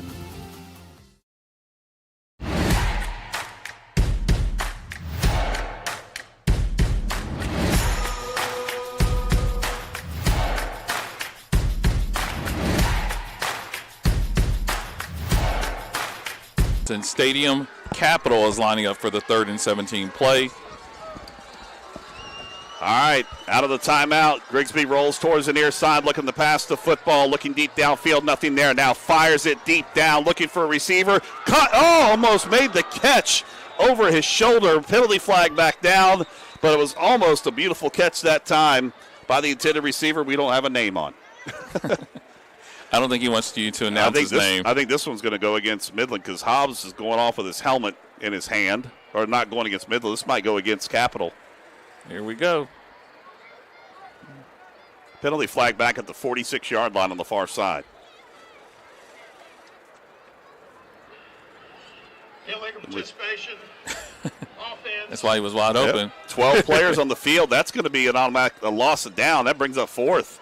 So the Capital could not take advantage of the opportunity on the fumble and didn't go forward with it. They went backwards on the penalties and the loss on the plays, and now you're going to have the too many men on the field. And you have to think of it. The last two participation on the offense. That penalty is declined. 4th down. The last two series, Capitals had their best starting field position, but they've had their worst offensive production. Yep. Valdeva back on to punt this time. He'll stand at his own 32-yard line, punting from right to left with 3:25 left to play here in this 3rd quarter. Midland on top 27-19 over the Cougars. Valdeva gets a snap, pressure, gets rid of the football. Another ugly-looking punt, but it gets a good Capital roll. Matter of fact, now it takes a Midland roll backwards to the 25-yard line. Punt is down at the 25. Down there. Tell you what, Capital needs to update their roster because that's another player we don't have a name on. That could be a reason for that. Man. All right. Midland gets the football back after the last fumble. And we'll start this off at the 24-yard line. Far hash mark going from left to right. 2 wideouts towards the near side. They'll stack up on the near side. That's LaFawn and Lewis. Pauly with an I formation. Matter of fact, offset I. Behind him now, they'll shift Hobbs back over to the I formation. Pauly up underneath center. Handoff Hobbs. First man through left side. He's got 1 around his ankles and 2 up around his shoulder pads. They'll give him progress of a 2-yard pickup on the play. It'll bring up 2nd down and 8. 3-minute mark here in the 3rd quarter. Little things you notice. Number 2, Lance Massey's actually switched his gloves. He was wearing red gloves on that last series. And I was looking because I saw back with black gloves, and it's actually Massey. Doesn't Kitchen have the red gloves? No, Massey did. Massey, okay. Massey had the red gloves. All right, so Hobbs in the backfield. Wingbacks either way. LaFawn in motion, handoff to him on the jet sweep. Near side, gets a nice lead block, trying to cut back inside, and we've got a penalty flag flying in. I think that one's maybe on the near side as LaFawn got upended there, and he gets up gingerly walking back. I was going to say that was a really good play by number 5, Damian Johnson. He actually broke through the hold and made the tackle. I think it's going to be a holding call against Cabell Midland at the 26-yard line. Or block in the back, one or the other. Illegal block on the offense. 10-yard penalty. Goes against Lewis. They'll back him up 10. It'll be 2nd down again with 2:30 left to play here in this 3rd quarter. 27-19, Midland on top. Puts the football down at the 16-yard line near hash mark.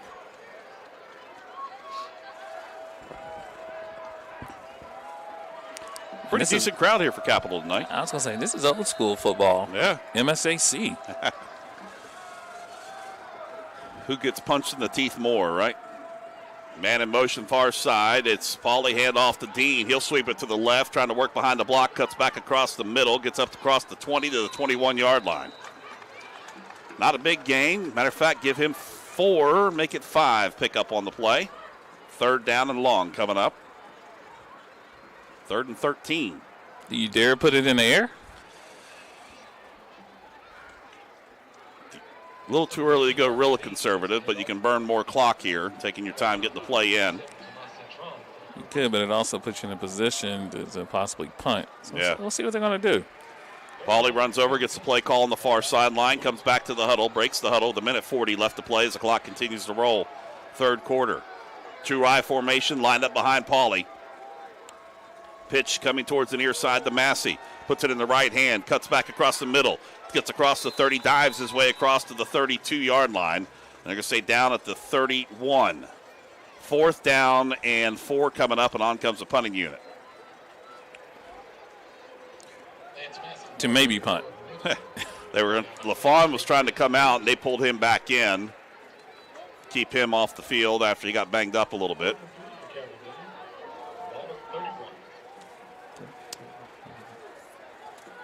Armstead will be the long snapper. Thomas Gibson will stand back at his own 17. Low snap. Matter of fact, in the turf, Gibson now will punt it away. It's a line drive. Going to be fielded by Robinson at the 37. Far side, trying to turn upfield. Christian chasing him down from the backside. Can't get there. As Robinson turns upfield, gets across the 30, and Gibson knocks him out of bounds at the 25-yard line. 27-yard line. I think it's cold out there because we've seen a lot of ball control issues. So I don't know if the players, their fingers, they can't feel the ball or the ball's coming in kind of hard. But, I mean, that's the second series that we've seen. There's some ball control issues from Midland, which has normally been shorthanded this season. Well, excellent field position here for the Capital Cougars. They'll start this drive off at the Midland 27-yard line, far hash mark. 2 wideouts right, short side of the field, right in front of the Midland bench. Grigsby will go out of the shotgun. Robinson at about 2 yards to his left hip. Vandiva hands off to him on the jet sweep, trying to turn upfield, cuts it back across the middle, and he loses the football. It is still out. Midland gets it back. It was Midland getting a hand in there, knocking it away. I believe that was Landon Taylor that knocked it out of the hands of Valdiva, and the Knights get the football back now at the 27-yard line. And the recovery was by Ian Duffy. Yep. Well, tell you what, it's sloppy back and forth, both sides of the ball. It is, and like I said, I think the temperature is having something to do with this. I don't see they're not Hulk gripping the ball as well as they did in the first half. So that momentum that you felt on the near sideline kind of taking the wind out of the sails. Now the Knights trying to see if they can get something moving here with 31 seconds left to play here in the third quarter. Knights on top, 27-19, the ball near hash mark. Pauly up underneath center, pitch far side. Massey turns upfield, lowers his shoulder, and gets his way up to close to the 30-yard line. That could be the final play of the quarter. I don't think the Knights are going to try to rush it up here. Pauly goes over to the far sideline and gets a play call. They really don't have to get a play off here. 16 seconds down to 12, down to 11 and 10, and they're going to try to run a play here. Let's see. No, they're not running a play. Yeah, down to 6 and 5. Breaking the huddle at 3, down to 2, and down to 1. That's it for the third quarter. We go to the fourth quarter here in the capital city. Cabell Midland 27, Capital Cougars 19. Back after the 60-second break right here on 97.9 The River. Cabell County Schools has a zero-tolerance policy for bullying, harassment, and intimidation. We're excited to provide the Stop It mobile app for our students. Stop It has 2 powerful features. Students may report incidents or talk directly to school officials. Cabell County students have the power to end harmful and inappropriate online or physical bullying. You can download the app from Apple or Google Play. Together, we can create a safer, kinder school community.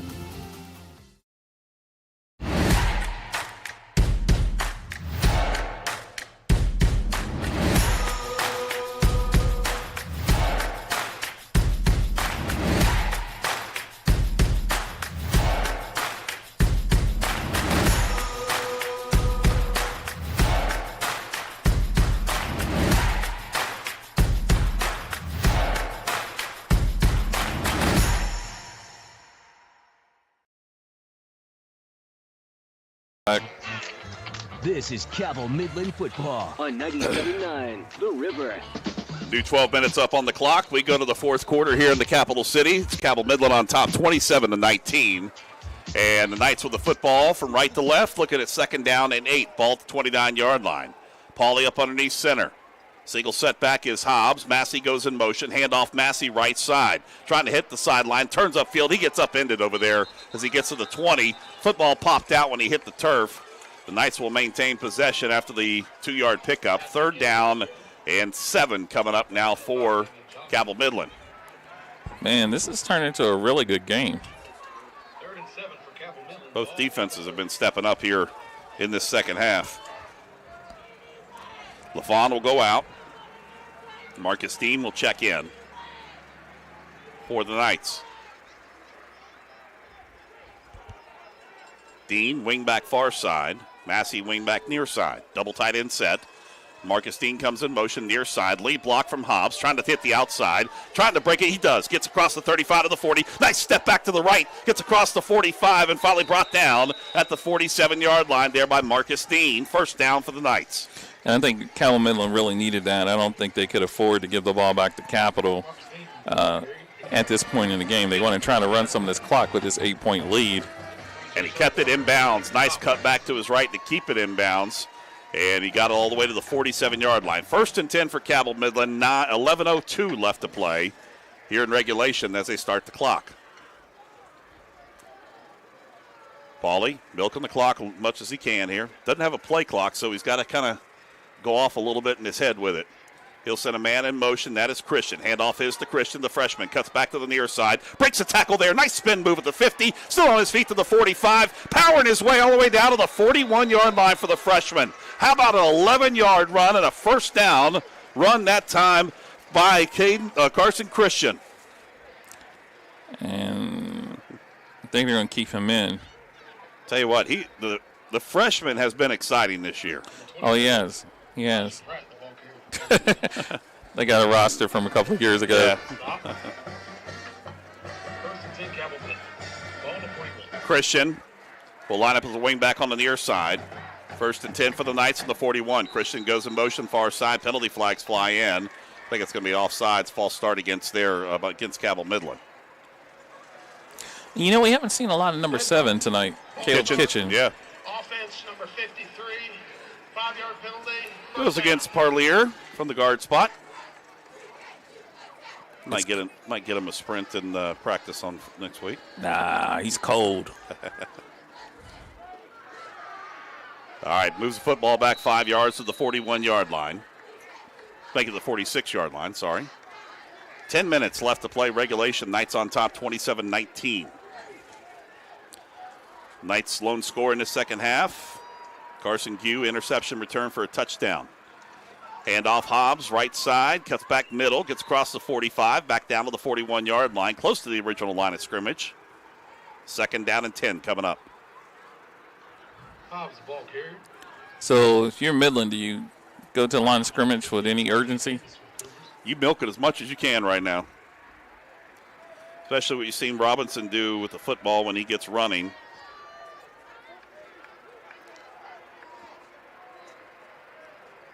Midland right now in control with the lead. It'll be Christian going in motion, fakes the pitch to him, near side. Here comes Dean. He turns up. We got penalty flag flying in. And that one, that official's been accurate throwing that. Got a holding call against Midland, but it's been accurate throwing that ball. It's hit players every time. He's thrown that pat flag from the near sideline. He's old school official. Yeah. Holding. Offense number 41. That one goes against the tight end and Carson Gue on the near side. Kitchen will check in as Christian will go out. That moves it back to the 49-yard line. 2nd down coming up again here in 18. Here comes LaFawn as well. Yep, back near hash mark. Gillespie, the tight end to the right side. Gue to the near side. Kitchen, the wing back on the near side. He'll go in motion. Handoff is to him on the jet sweep. Turns across the right side, trying to turn upfield, and works his way down to the 46-yard line. Pick-up of about 4 on the play. 3rd down coming up. 3rd and 16. You don't see people moving as quickly as they were in the first quarter. Oh, yeah.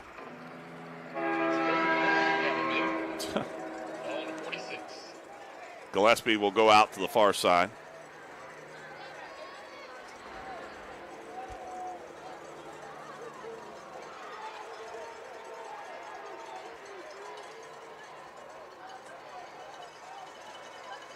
That'll send Kitchen in motion to the right. Here goes LaFond. Actually, check that. It's Gillespie firing back to the near side. Gets it over to Hobbs.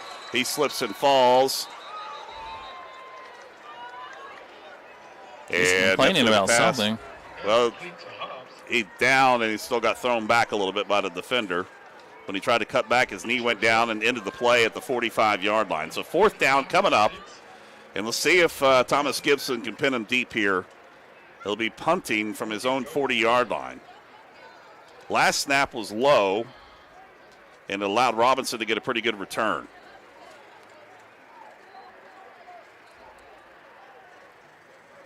This one, a little high, but better. This one gets a nice punt over to the right side as they kick it to Robinson. He bobbles it, muffs it. It's still on the turf, and he gets it back. Wow. Fell back down to the 11-yard line. Christian was there to make sure that kept them honest with the football.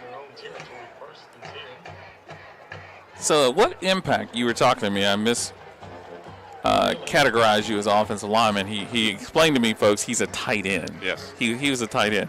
What impact will this weather have? I mean, because there's been a drastic drop in the temperature. It's cold. If your gloves, it can kind of harden your gloves up a little bit if you do. You know how it is when your hands get cold too, and just got to stay warm and limber. The body is moving in motion, so they're going to stay warm in that aspect of it.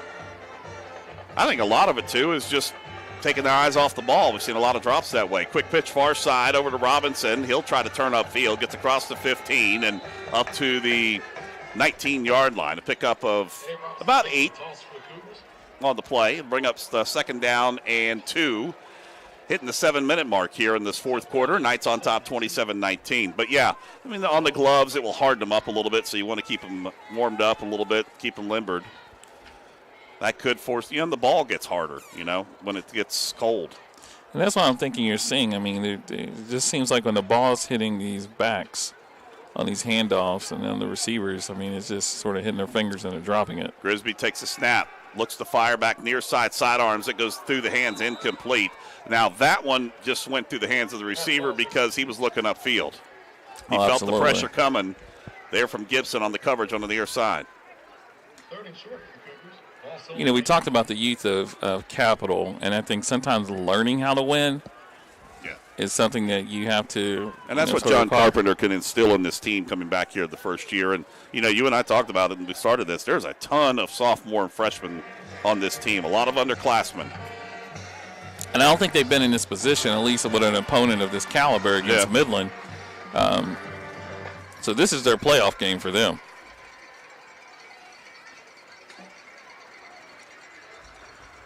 Claps their hands, pitch over the far side to Robinson, turns upfield, gets a nice block on the outside, and gets enough for the 1st down and then some. Moves it all the way up to the 29-yard line. Make it the 20. They mark him back to the 29. Yeah, they do. 29-yard line is where they'll put it down. 1st and 10 now for the Capital Cougars. 6:32 left to play here in regulation. Knights on top, 27-19. Now you're saying it's cold for the guys out here on the field. That motorcyclist going fast on the turnpike. It's got to be cold on the motorcycle tonight. That's true. Takes a snap, delayed handoff. Robinson up the middle. He's going to be stood up there and stays on his feet and lowering his shoulder. That's Parlier to make the initial contact to wrap him up and bring him down. Forward progress gives him a pickup of only a yard on the play. 2nd down and 9. Under 6 minutes left to play.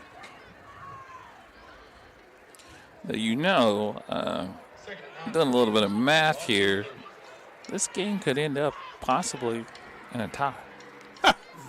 Say it very softly. We have overtime. They do have overtime. Yeah.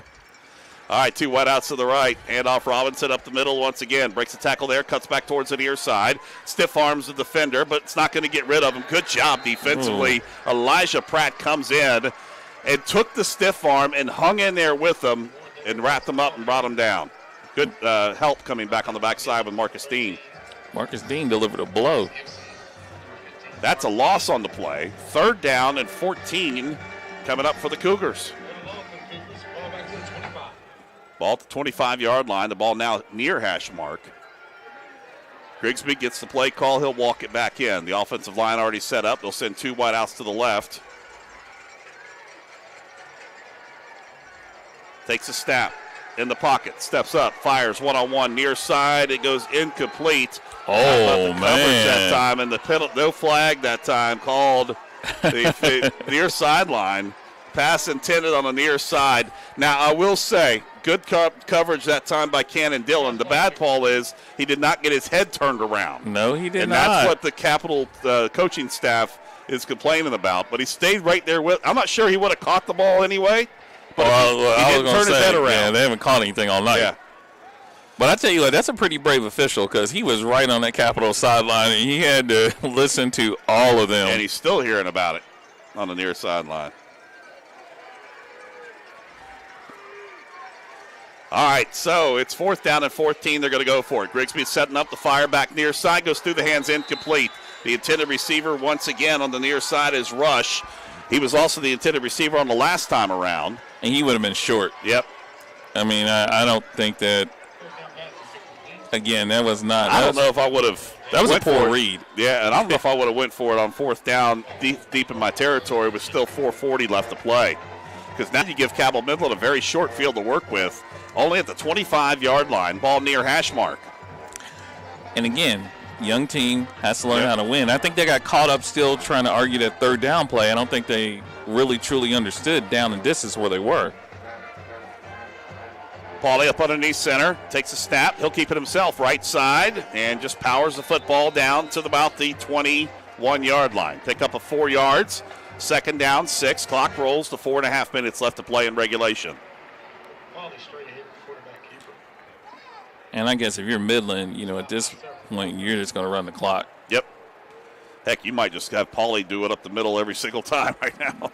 I was going to say, the biggest thing that Midland needs to be preached to by the coach is hold on to the football. Ball security. Not lose the ball here. Timeout-wise, 2 apiece. And we still got 4 minutes left to play in the game. The Knights on top, 27-19. Need to hurry up here. You might get a penalty if you don't speed it up. Pauly up underneath center, sends a man in motion near side. Handoff is to Hobbs, and Hobbs has stood up there at the line of scrimmage on the right side. And in there defensively. Oh, Hobbs is hurt. He took a shot in there. Yeah, his ankle. Yeah, he took a big-time shot in there from Ellis Cottrell, who is the one of the few seniors on this team. Knights are going to send their players over to the far sideline. Same thing on the near sideline here for Capital as they're going to look at Logan Hobbs on the field. We'll take a break. 3:47 left to play in regulation. Cabell Midland 27. It is Capital 19. 60-second break right here on 97.9 The River. Going out? Hungry? Have kids? Looking for a fun, casual joint? Then Roosters at Pullman Square in Huntington is the place to be. Bring the kids 12 and under on Tuesdays, and they eat for just 99 cents all day long. That's right, an entree, 2 sides, and a drink for less than $1. Plus, Tuesday at Roosters means a featured appetizer all day for just $2. Roosters will lighten your mood and not your wallet. And you can always enjoy your favorite sports on Roosters 40 TVs. Roosters at Pullman Square in Huntington, a fun, casual joint. Cabell County Schools has a zero-tolerance policy for bullying, harassment, and intimidation. We're excited to provide the Stop It mobile app for our students. Stop It has 2 powerful features. Students may report incidents or talk directly to school officials. Cabell County students have the power to end harmful and inappropriate online or physical bullying from Apple or Google Play. Together, we can create a safer, kinder school community. That left foot, so you hope everything is going to be okay with him here. Probably definitely done here for the rest of the night tonight here with Logan Hobbs. So reset the scenario, 3rd down and 5 for the Knights. The ball at the 20-yard line in the middle of the field. 3:47 left to play in regulation. Cabell Midland 27. It is Capital 19. Here for the Knights, Pauly up underneath center, sends Dean in motion. He'll sweep it to the right side. Lead block on the right, turns upfield, 15-10-5, into the end zone. Touchdown, Cabell Midland. Braylon Wing was the lead blocker on that right side. Wing opened it up more, and how about that run in there from 25 yards, or 20 yards in there for the Knights. That's his 3rd touchdown of the night. Yes, it is.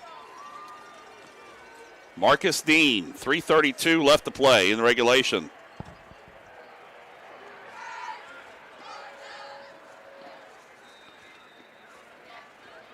33-19.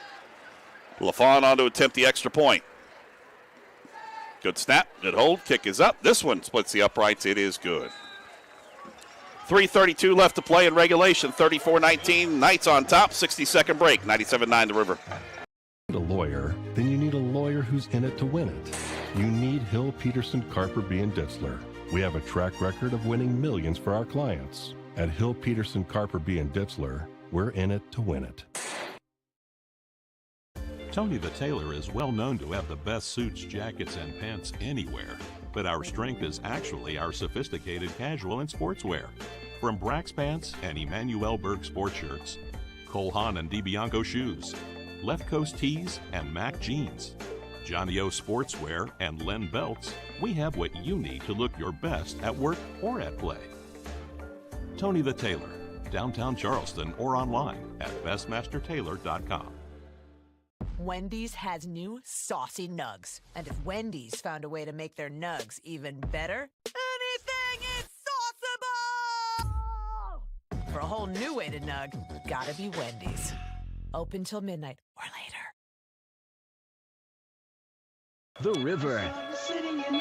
3:32 left to play here in regulation. LaFawn tees it up high, end over end. It's going to sail into the end zone. Robinson's going to go back. He thought about running it out, but it was a touchback, and it'll be 1st and 10 now for the Capital Cougars from their own 20-yard line, going from left to right. Marcus Dean, a 3-touchdown night tonight from Marcus Dean. Pretty much all of them coming on that sweep play that we've seen, and a good job on the lead block that time. Wing coming out on that right side to lead the way. 1st and 10 for the Knights. Now, we lost Logan Hobbs, who went over for an injury. They're still working with him on the far sideline. He has been big key defensively here tonight, coming in from that defensive end spot. And they're going to go with Gue and with Gillespie now at the defensive end spots. So Gillespie is checked in on the near sideline, or near side here. Check that. It was not, it was Gue on the right side. Quick pass down low, almost intercepted there by Duffy. I was telling you the other defender that was out there, that, of course, Elijah Thompson is out there for Cabell Midland. That was actually a pretty good play. He didn't get enough on it, but Valadiva was running behind the Midland defense. I think Midland's going to have to be a little careful here. I mean, this game seems like it's well in hand, but you give up a quick score and you can find yourself, fighting for the win, so to speak. So 3:24 left to play. We've got still time on the clock. 34-19 the score. Single to the left, 2 wideouts to the right.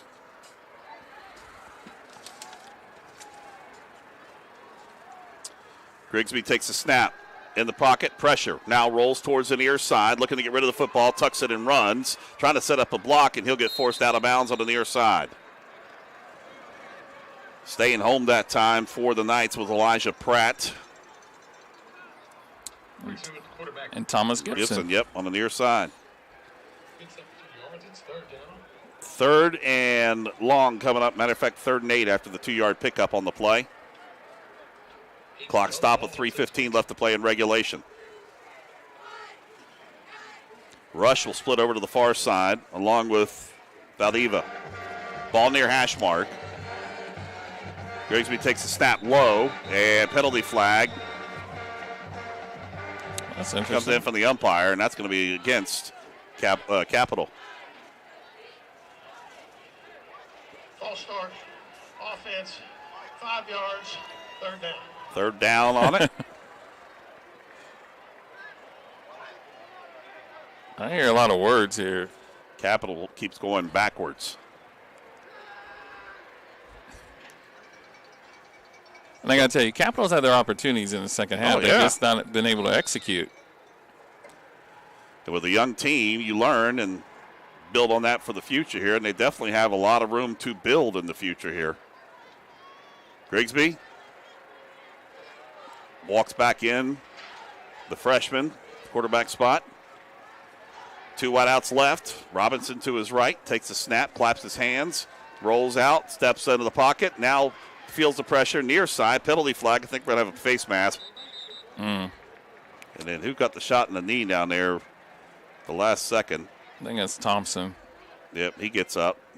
Took it right there in the shins, but I think we may get a 5-yard inadvertent face mask. Going to go against the Knights. Let's see what they're going to call here. He's taking his time. Personal foul. No, they're going to say it was personal foul. On the defense, number 51, 15 yards. 15 in the first down. Results in a first down. I don't think he held on to it. That was the thing. That's why I was thinking it was inadvertent because he grabbed, hit it and let it go. But they got him for 15. I think Capital is saying they wish they would have had that a little earlier on their PI. Yeah. 2 wideouts left. 1st and 10 coming up now for the Cougars. 3:05 left to play in regulation. Grigsby claps his hand, takes a snap, quick fire back over to the left, trying to find it over there for Valdeva. Goes incomplete. Good coverage that time by the Knights. 2nd down and 10, ball on the 32. And once again over there, that was Elijah Pratt on the coverage. 2nd down, 10. You may ask yourself, why is Capital taking these short passes? I think they believe that they can actually use their speed here, but they've had some receivers running deep in the Midland secondary. But Grigsby doesn't have enough time to plant his feet and throw the ball. Grigsby walks over to the near sideline, gets the play call. Taking his time, walking back in. They don't huddle. Robinson to his right. 2 wideouts left, ball near hash mark. Tight end towards the near side. Grigsby takes a snap, fires back across the middle, has a receiver. Valdeva on the run. 45-40, 35-30, 25-20. He carries 2 defenders all the way down, and he will get wrapped up and brought down at the 2-yard line. He carried 2 defenders with him the final 12 yards because, Kent, they were tied up at his shoulder pads and not his legs. And absolutely, you remember how we talked about short passes, Yep. A lot of speed. Valdeva just a post pass right across the middle. Made the grab. 1st and goal coming up from the 1-yard line with 2:46 left to play in regulation. Grigsby takes a snap, hand off Robinson, hit once in the backfield, and then he's going to be stopped short of the goal line. Good job on the defensive side of things. Landon Taylor with the first contact to slow him up. Waited for the rest of the reinforcements to come in. And finally wrapping him up and bringing him down in there was Cade Baker. And this is where you talk about youth. Grigsby's a freshman. His coaching staff told him to stay out on the field, call the play. He's actually lost 30 seconds. And he'll run it towards the near side, runs backwards, back behind the 5, trying to stretch. He'll get knocked out of bounds on the near side. And that will stop the clock with 2:11 left to play. It'll bring up 3rd and goal. It'll be a loss of 2 on the play. And that wasn't a play that they told him to run either. Now he runs over, gets the play call. He'll run back in, gives the signal back to his team. 3rd and goal from the 2-yard line. Grigsby trying to shake off a little bit there. He took a hard hit coming off towards the near side. Has Robinson to his left. Handoff is to Robinson. He's hit in the backfield once, spins around. Now he's got 5 white jerseys in front of him. Goes all the way back to the 25, all the way back to the 30. Trying to stretch it out on the far side. Breaks the tackle there. Gue will knock him out of bounds. All the way back at the 8. Now they're going to say he's out of bounds at the 14-yard line. Wow. Go ahead, I'm sorry. Did you see the Midland player in the end zone getting I mean, there was a lot of things going on. Back to what you were saying, Jason, this is, again, a young team. Yeah. All the way back to the 14-yard line. 4th and goal coming up now. Minute 57 left to play in regulation. Grigsby not jogging back, walking back out. Hands on hips. Play clock's got to be rolling down now. If I was Capital, I would take a timeout because you're going to go for an onside kick if you score, but this score is key. Takes a snap. Steps up the pocket, fires, and he's going to be around. He's stripped out. Coming out with it is Thompson. Thompson, nobody is there. He strips it from the quarterback. 40, 35, 30, 20, 15, 10, 5. Touchdown, Cabell Midland on the strip and run by Thompson. Yeah. Grigsby went back the pass and pulled the football back. It was stripped out of his hands, and Elijah Thompson takes it all the way in for the touchdown. And you really got to ask yourself, that hit that he took on that second down play, whether that really kind of rattled him a little bit, because that third down play and that fourth down play, that was just not good. I think we can put this one to bed. That was about, what, almost 80 yards? He took it from about 80. I mean, it was 86. 86. Strip in return for a touchdown. Here's the extra point. Kick is up by LaFawn. It is good. Minute 43 left to play. 41-19. The Knights stretching this one out. 60-second break right here on 97.9 The River. Ready to hit the trails and open road? All Seasons Power Sports has you covered.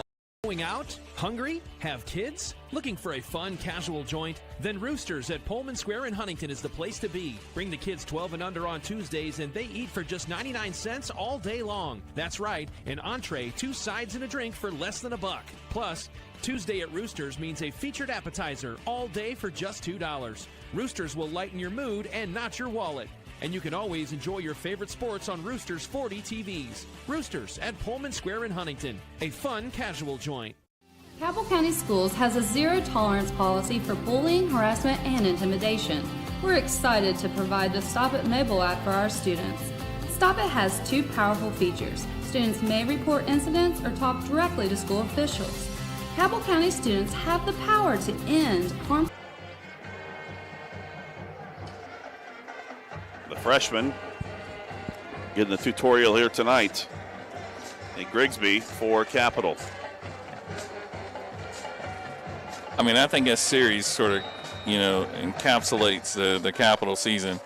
You see him always get down to 1st and goal at the 2, and ends up in a touchdown for the opposing team. Van Meter, he'll come out finally. Coaches finally pulled him out for the night. After hit that ankle injury, he's still hobbled. And you got to give a tip of the cap to the senior for fighting through it. 2 wideouts right, single left. Grigsby out of the shotgun. Robinson to his right, claps his hand, takes a snap. Quick pass near side, sets up a screen pass. Grab is made, turning upfield, and the receiver will work his way up. That's Rush. And that was Wingen on the stop. And a pickup of 5 on the play, 6 on the play to bring up 2nd down and 4. Actually 2nd and 5. Clock rolls, minute 17 left to play in regulation. Midland on top 40-19, looking to pick up their 4th victory in a row, 4th of the season. And points for this one because it's a 4-18. Capital's 3A. They're 3A? I didn't know that. 3A. Wow. Yeah, Okay. they're 3A. That's where it hurts everything right now. All right, pass down towards the near side. Receiver pushes out, tips off his shoulder pads, goes incomplete.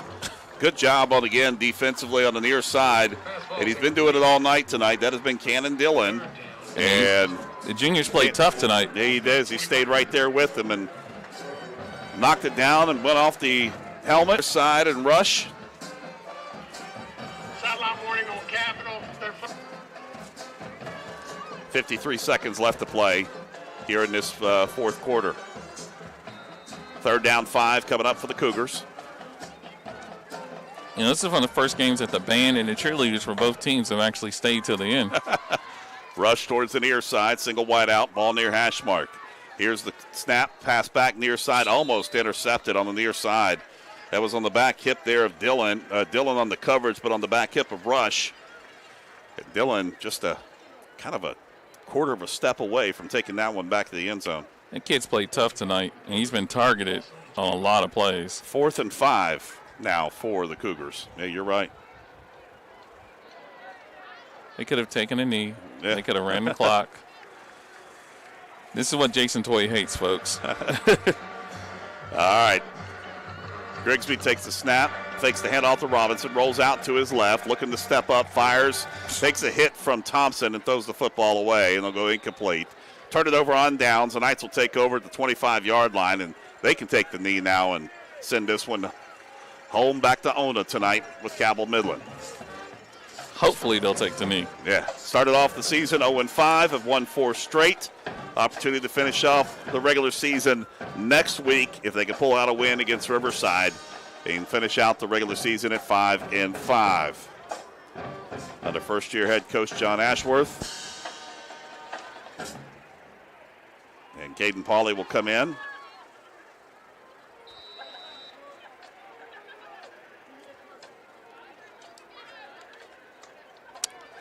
All right, then they're going to go to the victory formation. Wing is about 20 yards back. About 15 yards back. Take the snap, take the knee. They'll have to do that one more time.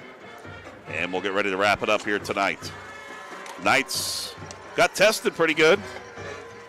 But, you know, we talked about in the pregame interview with Coach Ashworth, it's that bend, don't break. Take hands. They were heading across the field. 20 seconds left. Now it'll be the final knee to close it out here tonight. And that's going to be it here tonight. Cabell Midland picking up the victory 40-19 over the Capital Cougars. We'll take a 2-minute break. We'll wrap it up and put the wraps on victory number 4 here tonight of the season for Cabell Midland. Next, right here, 97.9 The River. Marshall Orthopedics High School Game of the Week is presented by the Marshall Sports Medicine Institute. Sponsored by the City of Huntington Highway Safety Patrol and Jason Elkins State Farm.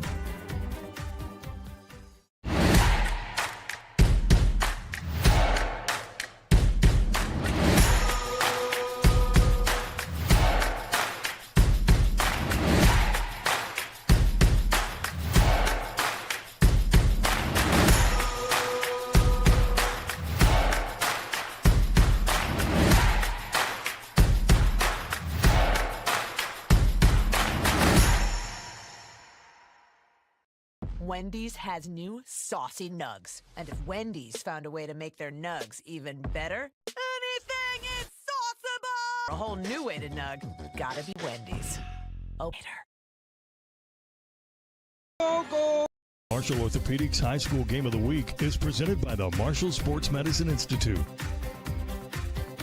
Sponsored by the City of Huntington Highway Safety Patrol and Jason Elkins State Farm.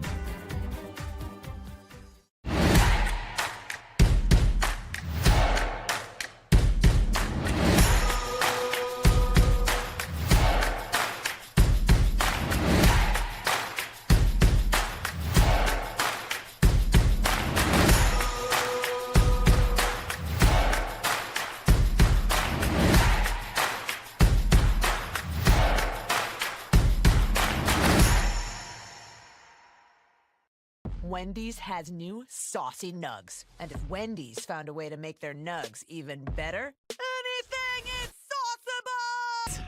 Open till midnight or later. The 9, The River.